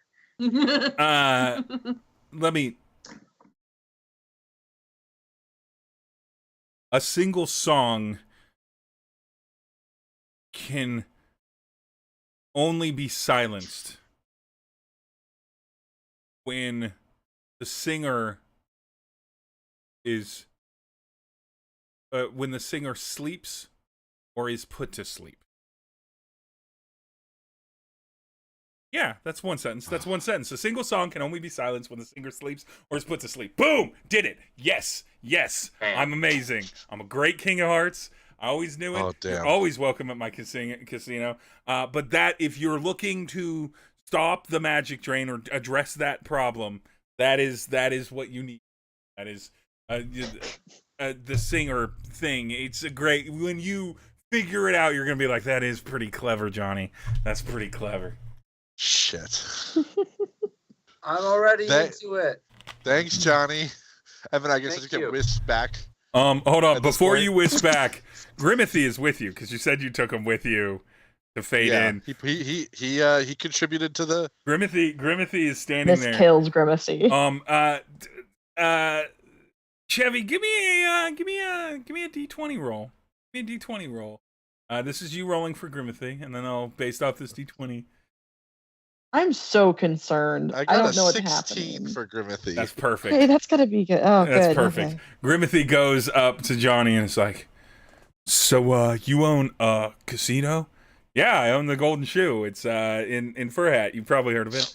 That's super dope. So I'm a mercenary now and I'm a badass, but I've been looking to move into like private security, and like I think it would be pretty cool to work at a casino. And Johnny looks at him and was like, "Make you a deal. You you sign a contract with me right now, and I'll let you work at the casino. You don't have to Contract? immediately do that, but you can sign a contract with me right now. Don't worry, I'm not like a demon or a devil. I'm not like trying to trick you, but this means that you are guaranteed and make a promise. Let's call it an oath to work for me. And Grimithy with a 16, because the 16 was a charisma check to see if he didn't offend Johnny Fasthands, not a wisdom save. He's not wise. No. Immediately just goes, Chevy, you have the option. You can stop Grimithy from becoming what you know will be a paladin of the King of Hearts, which doesn't put him in the pantheon or anything like that. It just means they get some sick paladin I powers. thought he was going to become a warlock. Nope. Paladin, god, divine. No, No, but 'cause they're he gods. doesn't leave us though. He's still He's with you and everything like that. Oh, All I'm this not going does to is stop this. Are you kidding me? yeah. I All want this him to does be a is set fucking paladin. Grimithy's future for at least until up to the point that you probably kill his. But he makes an oath to that, and he signs that, and you see that. He's got like 7 more belts with buckles on himself now, and he's got like a sweet. He's got the like little Hot Topic belt spikes, like clothing spikes that Hot Topic does. Now one of his shoulder studs is like covered in those on one shoulder, and he looks even more edgy and even more badass. You look like Blackbeard from Our Flag Means Death. I mean, yes, but like, with the same midriff cut. Yeah, definitely. Gotta have the definitely. midriff. He's getting hot. Oh. That's the problem, is that he's getting uncomfortably hot now. Where it's He's just like, hot. oh no. How could you? Grimithy is getting his eye shadow deepened. But no, so, my Oh weakness. shit! I rolled a nat 20. It works. it works. and Chevy, you return with super sexy still edgelord Grimithy. Now paladin of the King of Hearts. Yeah, definitely tries not to say anything. Is not proud of it, but definitely notices. Says those little like oh whoa, but the angry down. Yeah. I love that. I love that. In this situation, we all know what it's like to be senselessly and without reason deeply attracted to a toxic, problematic, like edgelord alternative guy. Like all of us know that feeling. Or alternative person. When Grimithy gets transformed into the outfit, I'm like, sick digs, bro. Yeah. And fist bump him. Yeah. And Grimithy's like, yes, I've gotten even stronger. You can see just peeking out of his extreme collar on his jacket is like some sick representation of like a heart tattoo that honestly, if this were the real world, you'd be like, that's like cover art for a Kingdom Hearts game. But in that world, it's a fully unique, dope heart tattoo. Beautifully designed. You come back. So yeah. Well, now I communicate the riddle that was communicated to me to a bunch of people who will hopefully be way more competent at solving things because of my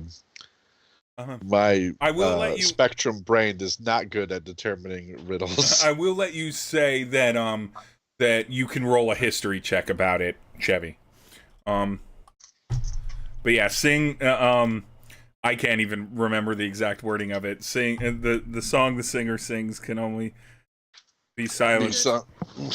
Yeah. The song can only be silenced if the singer is asleep or is put to sleep. And as a bard, I feel like I should figure this out. Do you have sleep? Okay, so you said history? Yeah, you can roll history about it only because it's I feel related like that to this. Implies that it's 24. Okay, 24. Woo! So Spicy. we'll Does it get feel to like that. a creature? I mean, I would guess it'd be a creature. Okay, you thinking it's a creature? You kind of all gather at this point around the bridge. Now that so let's say you're all kind of around the bridge, talking out this problem, because there's there, and then of course, Tedidid's kind of taken over the wheel so that Remy can more focus on that. And the only other person on the bridge with you is Grimithy being an absolute distraction, and it is absolutely frustrating. Remy is also into it because I rolled a 16, but Yep. I mean, he also fell in love with the super emo life god, so Yep. whatever. It's fine. Type is there. Yeah. Apparently. Okay. But yeah. Okay, so Before I give the history response, I'm gonna let you kind of work this out a little bit and see if you can get a little bit more information. It could be a creature, but it also could be like a magic effect, and song is just like a what's Like a I casting. mean, a sleeper definitely implies an entity. Yeah, it could be a machine, I speaker, guess. You a turn a singer. machine on and off, and it is, I guess, asleep or awake. If the song is like a metaphor for the spell or the magical effect, and whatever's causing the magical effect is the singer, and so I'm it's just gonna say, yeah. Hmm? Sorry. No, I'm sorry. I was getting mad because I was thinking it's kind of bullshit that you asked how to turn it off, and it said you gotta turn it off to turn it off. Shit. Yeah, for real. For real. Gods are the worst. But, Sorry, Yeah. sorry. No offense to present company. Yeah. Trapper's just like, hey man, it's all right. I don't know what they're saying. I have a question. Yeah. If I were to make like a wand of detect magic, would I be able to interface that with like some of the other just sort of like instruments that we have in order to sort of like graph changes and maybe try to figure out like a direction where it might be stronger? I would say that you don't have to. You could, in theory, make the wand, but what you'd actually have to do, like lore-wise, the way this would play out, is knowing that Chevy is very familiar with the detect magic spell and can easily cast it as a ritual, and then knowing that you're mechanically inclined, you and Chevy would have to work together, to construct some sort of magical radar, if you will, Yeah. to imbue it into the ship. It is not an impossible feat. In fact, it is quite possible. But there is one concern.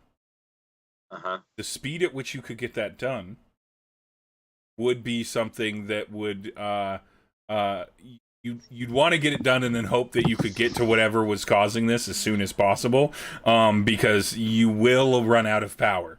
So you need to figure out what you're going to do action-wise to encourage speeding up that. If that's the path you go, you'd probably want to speed it up. You can definitely get it done before you fully run out of power, but then you've got to then go to where the magic. Yeah. So it's a method, and it's definitely a method that can work. There's going to be some rolls about it. It may go a little bit badly. It may, but like no matter what, you could get it there because I think you're mechanically inclined enough, and Chevy has been cast into detect magic every chance that he's been since you've been around him. That's Chevy's spell. vibe. It's a good spell, and so you're like, I can make the mechanical thing that Chevy can imbue, and you yourself, I know mechanically you yourself could probably make a detect magic wand all on your own. Oh yeah, absolutely. But the reason we're playing it lore-wise, the reason this works well as a radar is because Chevy knows that spell inside and out. Totally. So instead of it just working like as written, it's sort of like a constant like beacon pinging device. So you could absolutely get working on that now.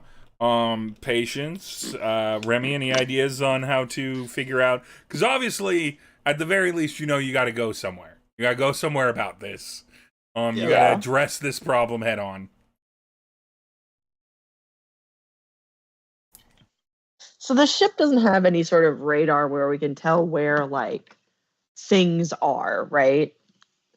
I mean, it does have sort of a sound radar system to check rock density, so you could, in theory, if you were moving slow enough, get kind of an idea, and with enough forethought and maybe high enough dice rolls or good enough suggestions, you could probably get an idea of the area around you if your ship was not moving at all. So it was not making noise and interfering with this, and you were just using it to kind of check basically the density and to see if you can understand if there's any gaps and stuff.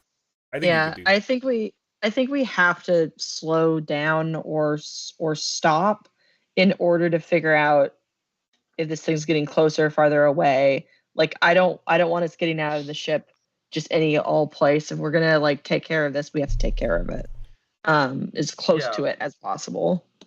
Yeah, I figured we would have slowed down like when it would have gotten to a certain point, like when it would become a crisis, and it would be like basically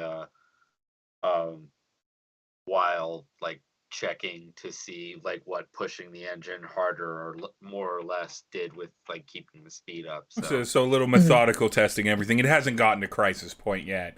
It will, but it hasn't gotten there yet. So the ship's been moving at sort of a pretty consistent rate. I think we should slow down. Want to not lose momentum as well as we could, but it would already have been softened from like pushing the limit for sure, and it would be a trigger to where like well before it got in crisis that like the instructions would have been already to like slow it down. So you're thinking about some methodical testing. Any other thoughts on some better ways to get over this hump and figure out what you have to do, Remy, or figure out how to address the source of this? Remy's trying to noodle about the like riddle, but I'm noticing that his wisdom and intelligence are super great. So yeah, that might not be the best way of going about this. So instead, he's going to do his best to inspire people to do the best they can. So if anybody wants to do like roles and things, I have inspiration. Yeah, we'll get to your 24 history there in a moment. But inspiration, I'll let people call for them when I start giving you roles about it. So back around to Chevy's 24 history. The only thing that you can do, Chevy, because riddles are... Chevy is a smart person and understands that riddles are a bunch of bullshit, because there's usually like 80 different answers for a given riddle, depending on the context.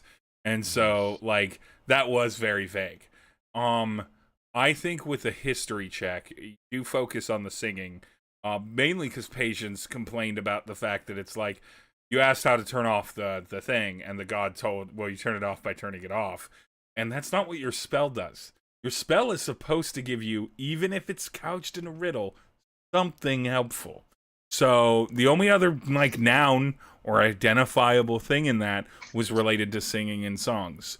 With a 24 history, Chevy, you know that there are various creatures that exist and persist and survive in the rock and in there via echolocation, sonic vibration, and everything.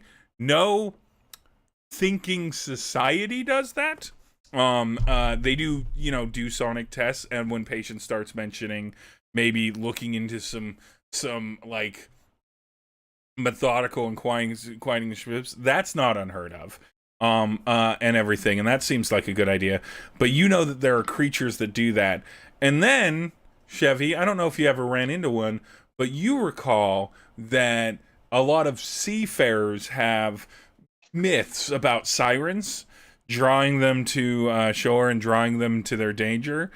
And I'd say with a 20... I'm concerned. I'm going to leave that there, and I'm going to let you say the idea that you have before I continue. I'm going to turn a trapper. Yeah. I'm going to be a trapper. I need you to turn into a bat. All right. Like a fruit bat, or like a vampire bat, or like the baseball bat. A bat with the best kind of hearing, so something a bat that catches insects. All right, an insect bat. And we need to kill all the sound on the boat for while we do this. We need to turn off the engines. All right. We need to do this. All right. What about Tenzin's big-eared bat? Why? But why are we turning off the boat? Because if this thing is making sound at us to do this, then a bat needs to have silence to be able to hear. Who's making sound? What? Oh, because the drain could be coming from a sound, and so if it's a sound, the roar of the engine and the engine will keep us from hearing will be too loud to hear it. Yeah. Okay. So Hey. the sound is the drain, which means that we can track a sound. Mm, Alright. you're lucky you're not telling Remy that it might be a siren type creature because you're like, fuck no. Remy's a sailor. Absolutely do Remy not knows stop. what sirens No. are and is We are not. not doing that. Oh yeah, I have left that portion out. Yeah, So trust me. Trapper turns into an adorable little bat. It is super Ah. cute. It's very Anastasia in its battiness. I keep her. And everything, Yep. and it's like Yeah, Star and Oof turn the engine off. it's just sort of, and then he gets himself upside down, and he's like, "Oh, this is a cool feeling. I always wondered why bats slept upside down, but getting all this blood to my head makes me real dizzy. All right, I'm listening. Everyone. Because it's easier for them to take off from upside down than standing up. Oh, Just from no. the way they're bait, the way they're I'm gonna built. try that after I do this. All right, everyone, hush up. I'm gonna listen. And Trapper listens. I'm not gonna roll it because I don't need to roll. I am gonna say Concern. with inspiration. With inspiration. What's your inspiration die, Remy? D8. D8. With inspiration, I would like this group to give me. Each of you roll me a d20. Each of you add an inspiration d8. You're doing this as a group check, and we will take the average of that, and we will add it to Trapper's bat possession. So it's a 20 plus 8. Yeah, it's a 20 plus a d8 group check. To do Just this. straight. Just straight up, and then I'm gonna add it to Trapper's bat I'm perception. rolling so bad. Me too. Oh, yikes. Don't forget, you all have luck you can Yeah, spend. you all have luck. This would be the I time. will re-roll right then. now. Oh, it's Yeah. much better. Everyone I don't know how if any of you have used any of your points of luck. You all should have. You started off with 3 points of luck at the I beginning have. of the I haven't game used day. any. Not I today. fucking almost rolled a 20, but instead I rolled a God 2. damn it. Got a 19. Okay. I rolled a 2, and then I re-rolled with the luck and got a 1. Okay, I got a 16 total. 16 total, 19 total. Patience, 3. what did you get? 3. That's with a D8 added. Yes, I rolled a d8 and got a 1. Oh, jeez. And then Remy, also 3. With Okay. my nat 1, yeah. I got All right. 3. All right. Jeez. Real bad. So that's 19, 22, 41 divided by 4. It's basically 10. Ouch. I haven't used any of my wild magic surges recently. I don't think that would be helpful. So. Can't you also like twist fate with that? No, I can pick, I can basically pick which of the spells I get, but I don't think any of the spells I could possibly get would be helpful in this situation. Yeah, that would be more of a desperation play. But, to just see if you get lucky with it. But, yeah. Give me a moment. I'm going into Trapper right now. I need to look at his current spells and see if he can spell about it. Getting into Trapper, you're disgusting. Can't believe this. Okay, so Trapper.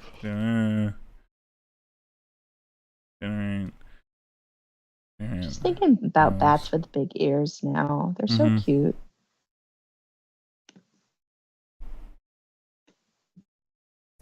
All right.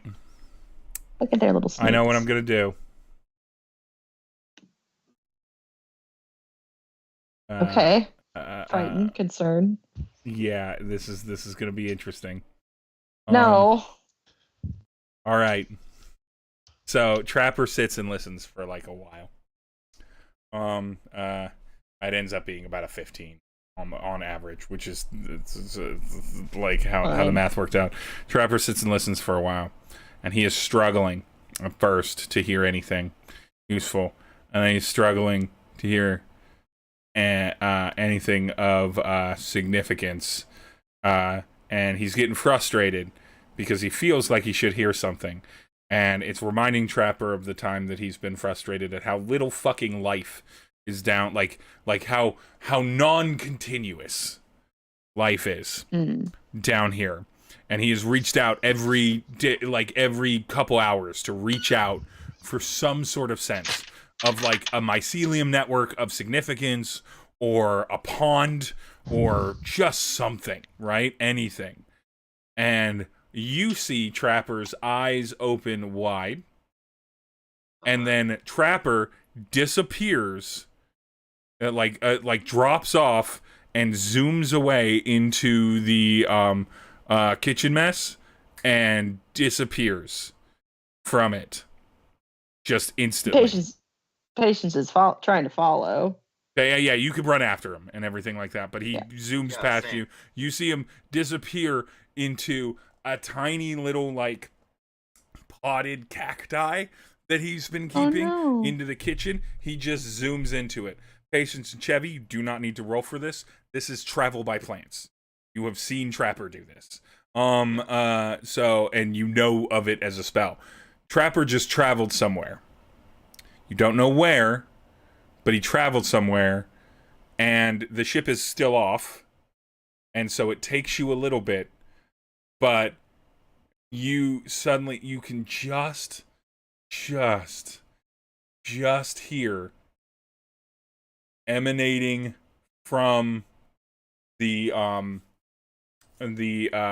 plant, the cacti, like almost as a distant scream. It's kind of muffled. Go left and up. Go left and up. And then it kind of cuts out. As what heard him. As what sounds like somebody's mouth shoved against the side of a plant to try and communicate and shout through a plant. I'd be relaying that immediately on the sending. Yeah, you don't have to tell me twice. Let's go. Yep. The engines start spinning up the engines. You all start driving left and kind of left and then upward a little bit at kind of like a 10 to 11 o'clock, somewhere in that range. And then veering left from your previous position and everything. And it takes about 10-15 minutes. As you approach, you all notice, now that you're aware of it, the drain is happening stronger now across all of you. It's happening across the engine, it's happening across things, and it's getting stronger and stronger the closer you get to this. 5-10 more minutes. What the hell? Minutes pass. 5-10 more minutes pass. Drain continues to increase. It's still not aggressively significant. I would say that if you hung out in this, like, at the level that it's currently at where you are, in, maybe an hour or so, you'd lose the equivalent of a single level 1 spell slot worth of magic, right? Nothing. Okay. You'd really have to sit with this for a while for it to noticeably begin draining your magic, but it is affecting the engine more and more. As you push closer and closer, it keeps slowly intensifying. You don't know the distance that Trapper traveled, but you know that it can't be infinite. Like, it's not like he traveled across the planet, right? And everything. Right. So you know this is getting stronger. The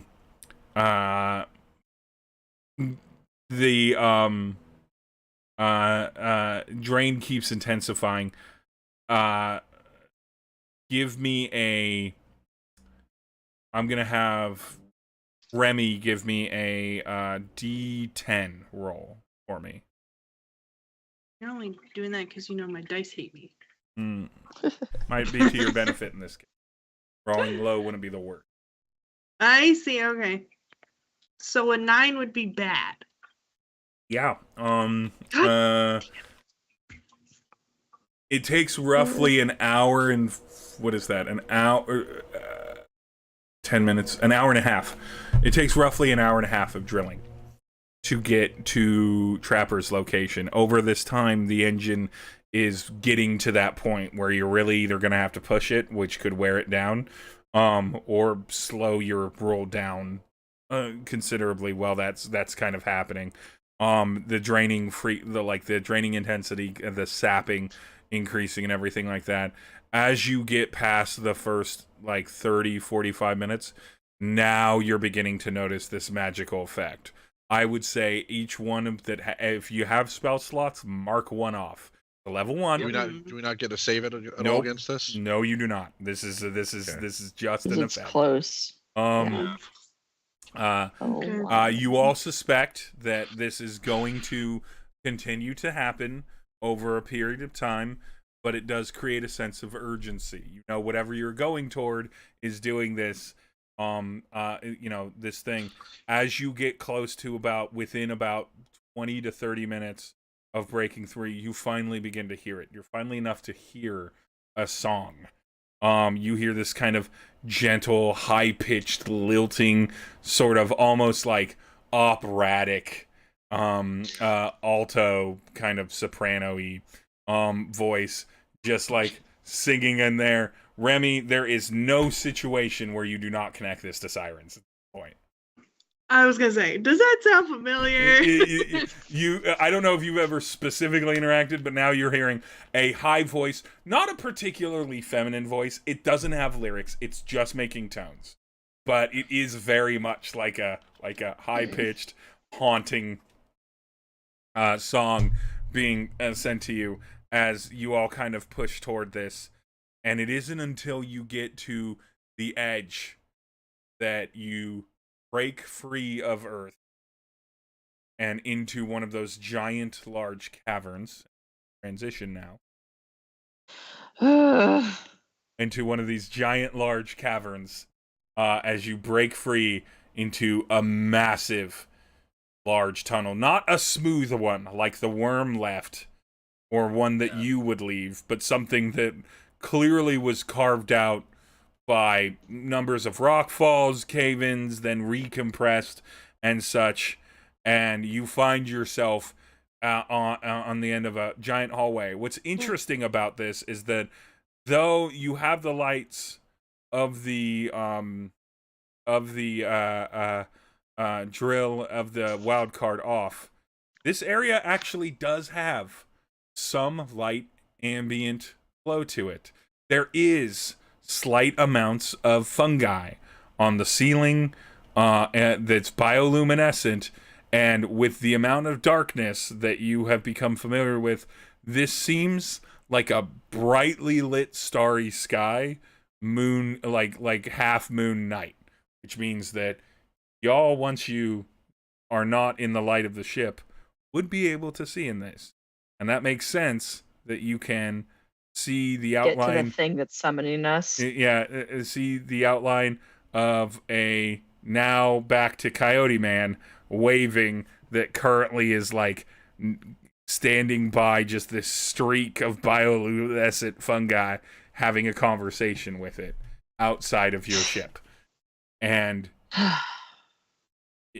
Remy does a panic. Patience looks a little relieved because she didn't know. She's glad to see the Trapper looks alive and okay. Trapper looks back at the rest of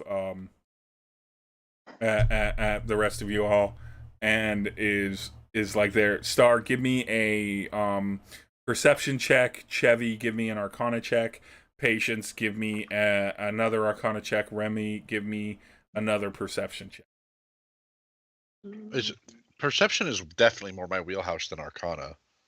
I mean, you can do an Arcana check if you want. I mean, to. you said you called me for an Arcana check. Yeah, I would say it's more about your deepest connection with magic that would be the most noticeable. But if you want to do a perception check, that's fine.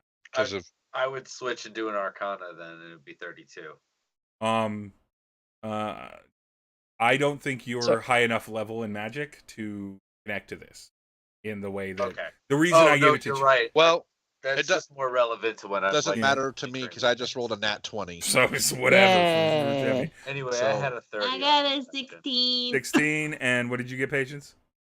11. The sorcerer, good at magic. So I mean, you are magic. It doesn't necessarily mean Good. It's true. Sorcerers don't know much things about shit. Arcana is really like the almost like the scientific study of magic. I have a +8.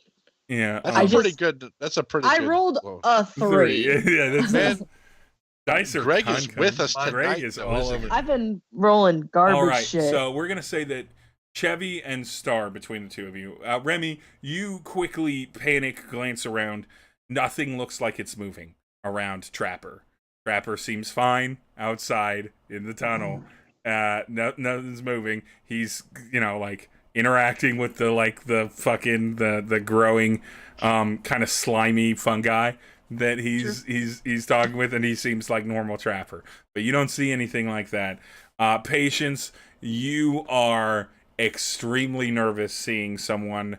This is the first time that any of you are outside of the ship inside of Naden Platts. And it's like watching an astronaut, without a spacesuit. And more importantly, I think that this is making it a little bit more real. The difference between your last Naden Platts visit and this one has been the wild card has been around you. Been fine. And that worked against you just recently. But in general, you're like, I've got allies, some ship, trappers out there.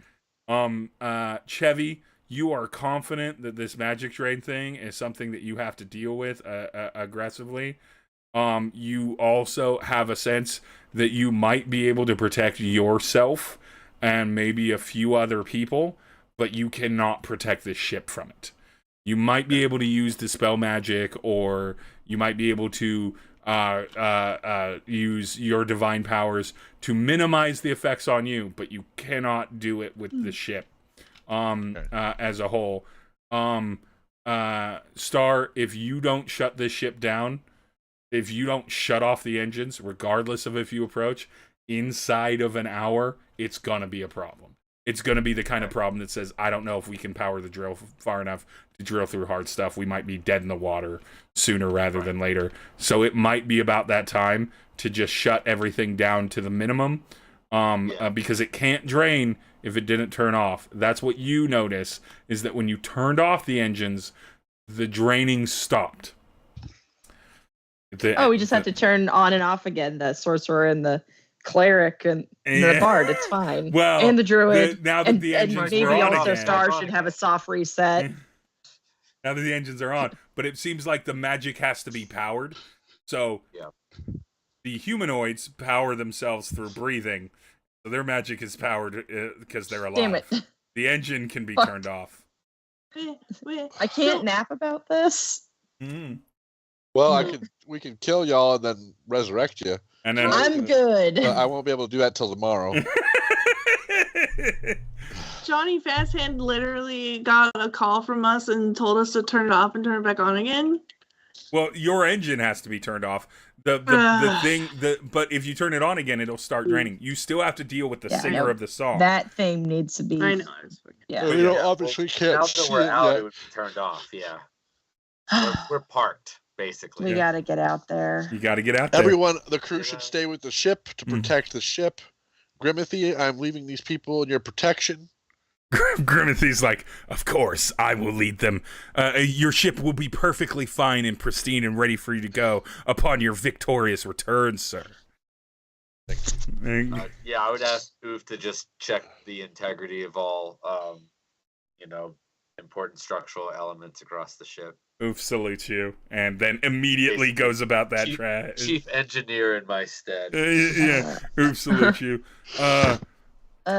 Patience, what happened to Grimacy? So he somehow ended up getting pulled into my divination meeting, and we instead of meeting with the twins, I actually was greeted by the King of Hearts because I used the chips from his casino as an offering. What? So he made a deal with the King of Hearts. He pledged an oath to him. So Chevy! She like grabs you by your little shoulders and like shakes you a little bit. Like, God damn it!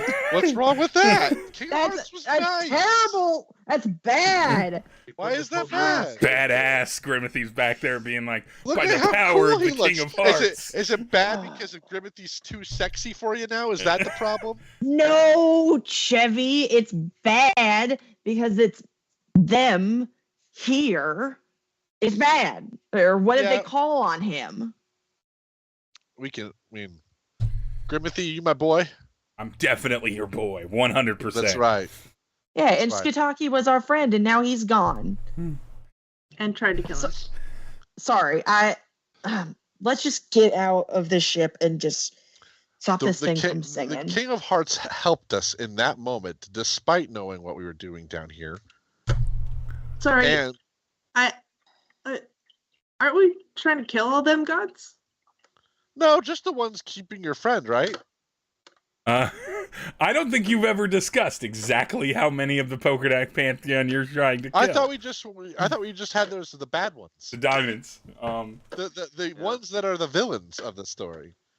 I'm Remy clearly has speaking no in idea. nonsense of like clearly there's nothing. I mean, like none of these gods are actually good people. They're all shades of gray ethically. But Chevy's just like the bad ones. We're gonna kill the bad ones, and we'll let the good ones go. Okay. Yeah. I mean, it makes sense to Chevy. So do you head out to the ship? Remy leaves Percy and Art in charge while he is not captaining the ship. I need I like the idea that Art still is probably naked and drunk from the wine. Yeah, Art is definitely naked. Maybe don't leave Art in charge. No, Maybe Art's just Percy, just the catfolk leader. Ted is of course there in case they do need to like move the ship around. And everything. Despite being naked and drunk, I still think they would follow her orders. Oh yeah, Art's 100%. Yeah. They're like they're used to that. I think that's usually how they follow her orders. Art's like, you all can enjoy. Quick question for you: if we don't hear from you in how long, do we just turn this around? I'm not saying. Or do you want us to come and rescue you? If you don't hear from us and like want to say, how far off do we feel like the sound is coming from? Is it going to be like a long hike? I don't think you're going to be here for longer than an afternoon. Okay, so maybe like give us like 6 hours. 6 hours, and then do you want us to come in and get you, or do you want us to consider you lost? Come and get us. All right. And if we don't, then come get us. All right. No leaving them behind. You got that? And like at first, it's a little weird that they asked, and these are mercenaries, right? But then Grimithy just says, "By my oath as a paladin of the King of Hearts and the Golden Shoe Casino, Hotel and Casino Resort in Fur Hat, Litet, I will promise that if you end up in danger, I personally, along with my comrades, will come and rescue you." And so, at the very least, you have one person. I look back at Patience and I see, good choice. The whole time she's listening to that, her face is getting like more and more set into a frown. I see only good things here. This is great. A win. Now he's an absolute win. He's a corporate shill at the very least. Grimmett, he's harmless. I need you as you exit the ship and step into there. Trapper kind of runs up to you and it's like, "Hey guys, it's kind of nice to breathe. I don't know if you'd call this fresh air, but like natural, non-recirculated air." And it does. It smells like any cave would at any. You've been in caves before. It's a little damp, and there's definitely a little bit of like natural fungi and like stuff in the air. But it's fine. It smells like a normal kind of damp, kind of earthen, and a bit metallic cave. And you're in there and everything. I need Patience specifically. Can you make a perception check for me? Okay, I feel like my dice aren't down here. Otherwise, I would roll an actual die because I've been rolling so shit. Perception. And I'm a -1 to perception. My eyeballs ain't good. It's a 13 -1, 12. All right. So Trapper is like, so I assume you all can hear it, and you all can. You can all hear this like singing thing. It's a real Regrettably. it's a real problem. It's definitely like it's a pretty song, but I need it to go away. Otherwise I'm gonna take a long sleep. And I don't think that's what we want to do. Yeah, we got. Agreed. Why did you we gotta bring move us quick. closer, Uh, Trapper? So you have Why to- did you? I thought we bring have us to here? make the song go away, right? Is that what we have to do? We gotta make the We song go could've- away? Gone farther away. I mean, how far does it go? Obviously, as far like not as far as that other cavern we were in because we didn't feel it then. I think this is probably the best. This is for- what we got to do based off what the gods said. Aye. All right. So, hey, by the way, Remy, you were a sailor once. Is this like Sirens? Is this like Siren stories? It feels like it's like Siren stories. Yes, yes, it is. This vast cavern, and to give you an idea, this is probably about 400 feet tall by about 100 to 150 feet wide in this little scene right here. Is gigantic. It's enormous and it is imposing. You all are sort of in the space to the bottom right of the map, just like kind of like imagine that the wild card is kind of off to the bottom of the map, off this page, this perspective map. But to give you an idea, roughly about, say 100 or so feet in front of you, you see a figure moving, minding its own business, but a figure moving, humanoid in shape, roughly medium build and everything like that. Just right there, you should all be able to see it now on OBS. Just a little mask icon guy, right there. Okay. Good. Just kind I of feel safe. just kind of by itself. Again, you can kind of at this distance sort of see its silhouette. It sits up, or it stands up from kind of sitting, and but is standing still. It's not approaching you in that distance. And you all see this little dude. Do you approach him? Do you try to avoid him? What do you do? This silhouette of a humanoid figure. My brain keeps being like, it'll be like in Princess Mononoke, but I know it's not going to be like that. It's gonna be dangerous. It's going to be dangerous. Everything is dangerous down here. Yeah, I mean, I think we're gonna try and avoid it if we can. Yeah. It's not the thing making the noise, right? So, No, not at all. We have 10 minutes. Yeah, I want to do a thing. do the thing for 10 minutes. What's the thing you want to do? The thing I want to do for 10 minutes is why can I never find it when I need it? Right there. One moment, please.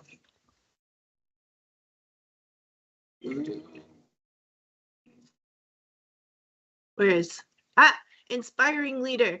I spend 10 minutes inspiring my companions.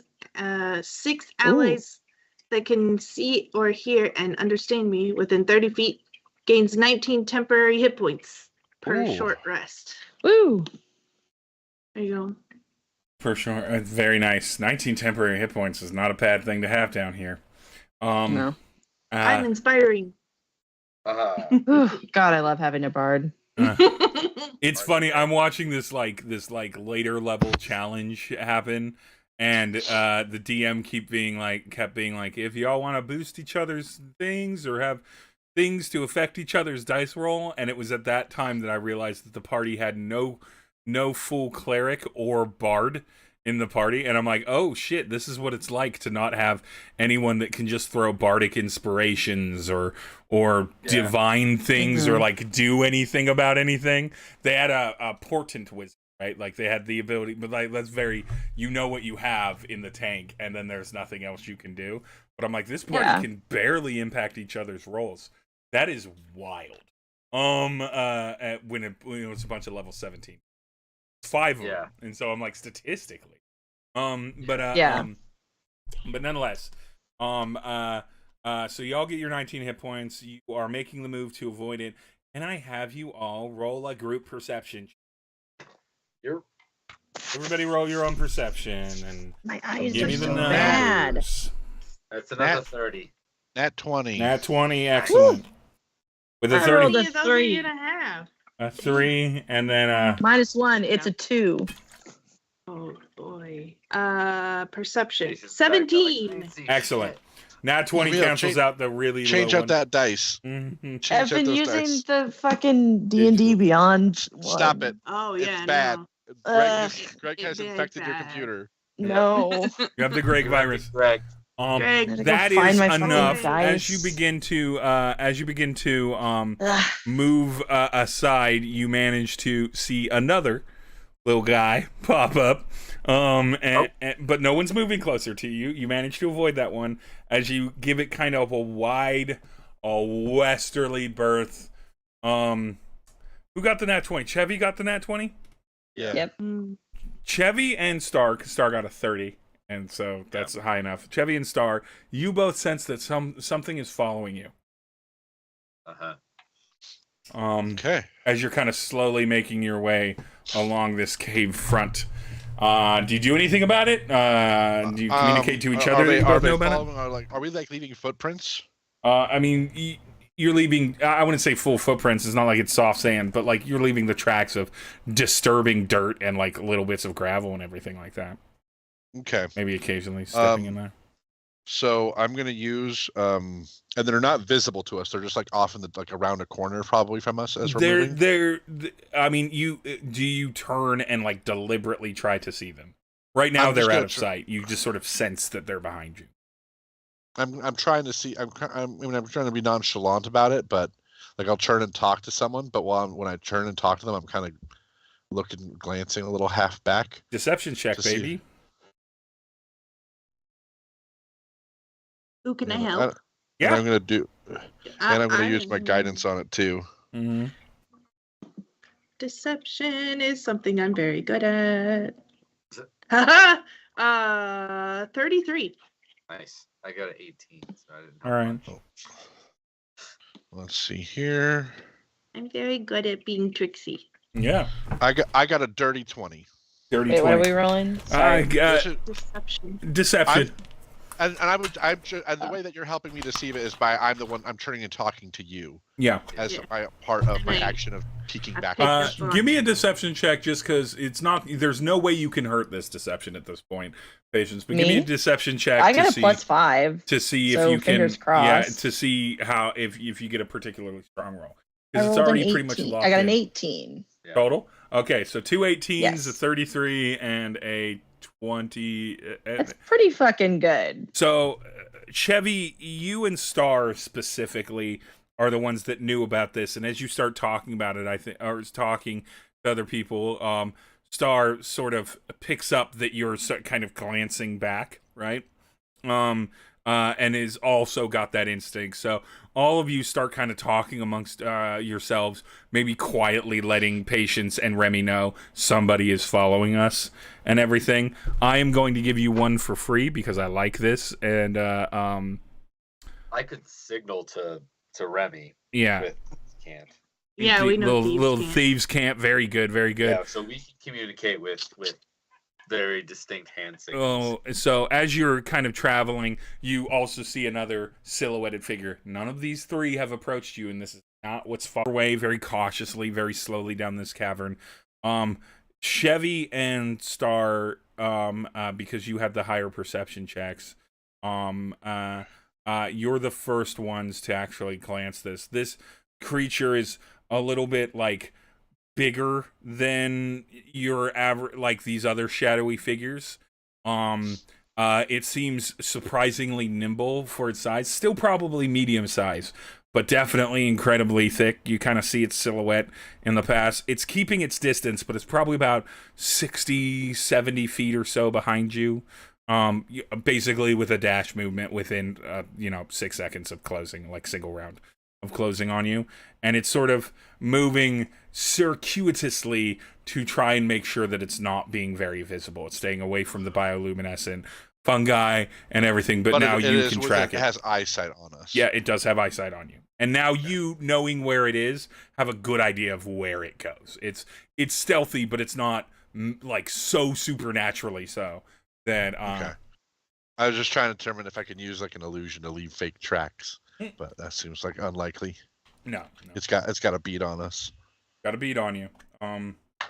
Do you continue progressing, or do you turn and do something about this? What's the play here?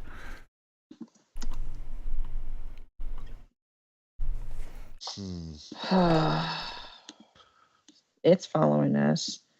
And here's the other thing: is that if it lives in this cave, it's probably. Do I get this? Can I make any details about its appearance at all? Does it appear to have eyes or not? It definitely has eyes. You can see them reflect a little bit in the glow of the bioluminescent plants. They have a little shine to them. Makes sense. It's in a dark cave. It's probably gonna have really, really like luminous eyes, like highlight catching eyes. I have an idea. I don't know if it's a good idea, but it feels like a very low level tricksy thing. But if I could use like thaumaturgy to like throw the sound of like maybe a single kind of creature, so maybe it like goes to try to get something that's on its own. So basically, trying to give it another prey for it, if you will. That's my thought. Okay, yeah. You can do that. Thaumaturgy, I think, it just lets you boom your own voice. It doesn't let you. Thaumaturgy lets you. It does that. It lets you create an instantaneous sound that originates from a point of your choice within range, such as a rumble of thunder, the cry of a raven, or ominous whispers. Thaumaturgy does a bunch of things. Yep. Okay. And so I can help with that actually too. Okay. Give me a deception check with advantage on, because of course you do it, right? Like if you do it, you do it. Give me a deception check with advantage to kind of distract this thing with stars. I got a 23. 23? Yep. And got a 18. 18. All right, it's still a 23 from the caster, so you're good. Yeah. So here's what I'm thinking. You do the noise, you definitely hear it. You all notice the three kind of shadowy figures that you've clocked that haven't really approached you or anything, all turn to that noise. You can see that their bodies shift, so you assume that they turn to that noise, but they don't. They continue not to move and everything. I need all four of you to roll perception. And I'm going to tell you the DC is 30. Just any one of you can get this, but the DC's 30. Okay. Well, or a nat 20. Yeah. I did not. I got a dirty 15. 20. Me neither. I got 24. Yeah, none of us are getting that. All right.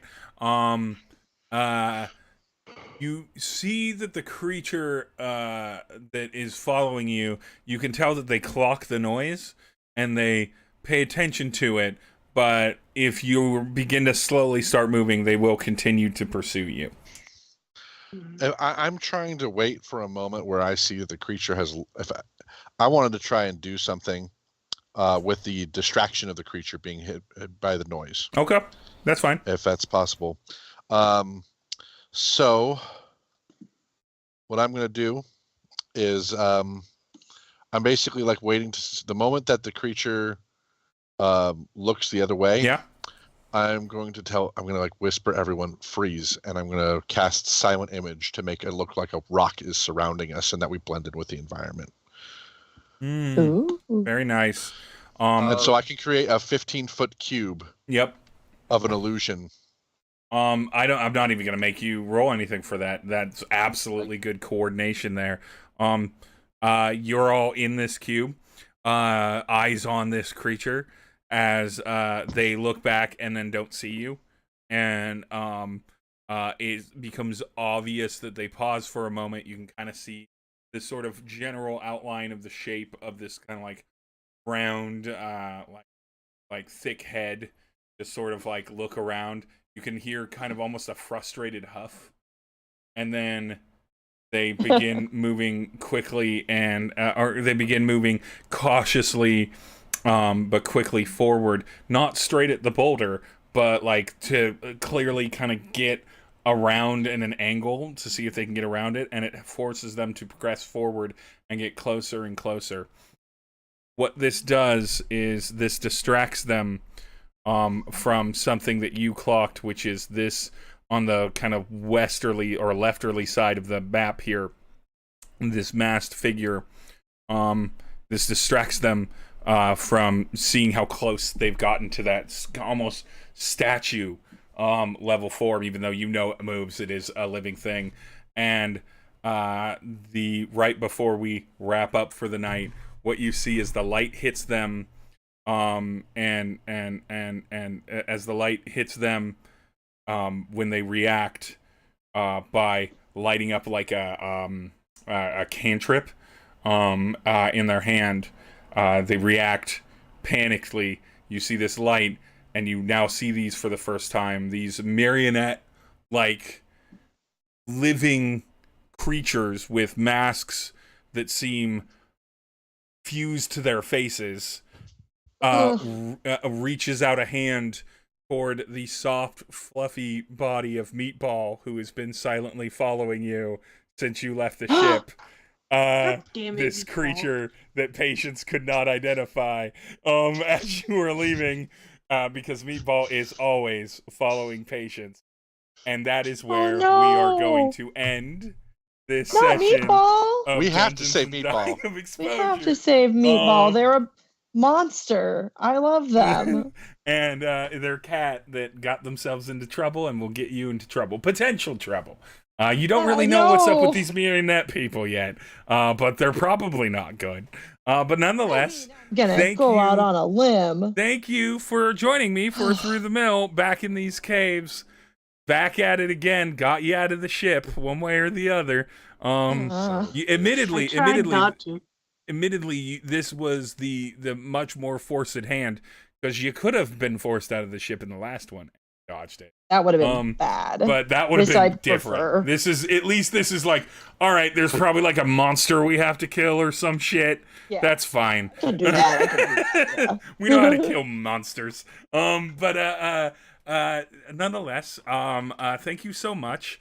For those that are currently if there are people in the chat, I don't know. I'm not looking at YouTube at all. They can find you if you're watching this Just video. us. They can find Damn Celine on the old Twitch, on the old Purple app, streaming there, talking good things about Jeff Bezos. What? Oh, I got stuff on YouTube. And then of course Damn Celine on YouTube, and music, and just type in Damn Celine into the internet. Yeah. There's not like a lot of Do it. Celine, Damn Celine options. Damn, for you. Celine. All over the Do it. place. Sam _ Scald over on Twitch on the weekends, on the Saturdays for some On good the for the good gaming there. Then of course Camille wants you to just like punch a rabbit. I'm pretty sure is what you're gonna say. Just punch a rabbit. Just walk Punch up to a a rabbit rabbit. and punch it. Mhm. Right back. No, don't punch a rabbit. what should Put they do out instead? some water for Should it. I go It's up been faster? pretty smoky. It has been very Mhm. smoky. A bowl of It's not water. good. But then you can put a little sticks in it so that in case anything small falls in, it can climb out because there's sticks in the water dish. Very good. That's very good. If you want to take care of your local animal wildlife, that is a good suggestion. And Brandon, as the last step, what film should people be watching?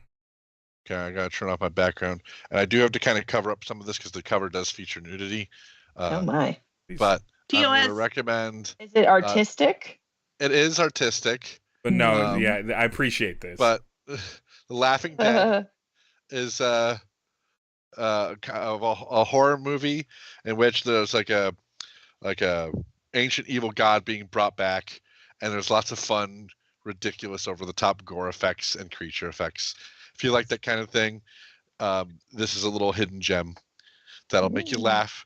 Where the last I don't want to spoil too much, but there is a scene where they are defeating demons by playing basketball Nice. Hell yeah. And so it's just a ridiculous good time.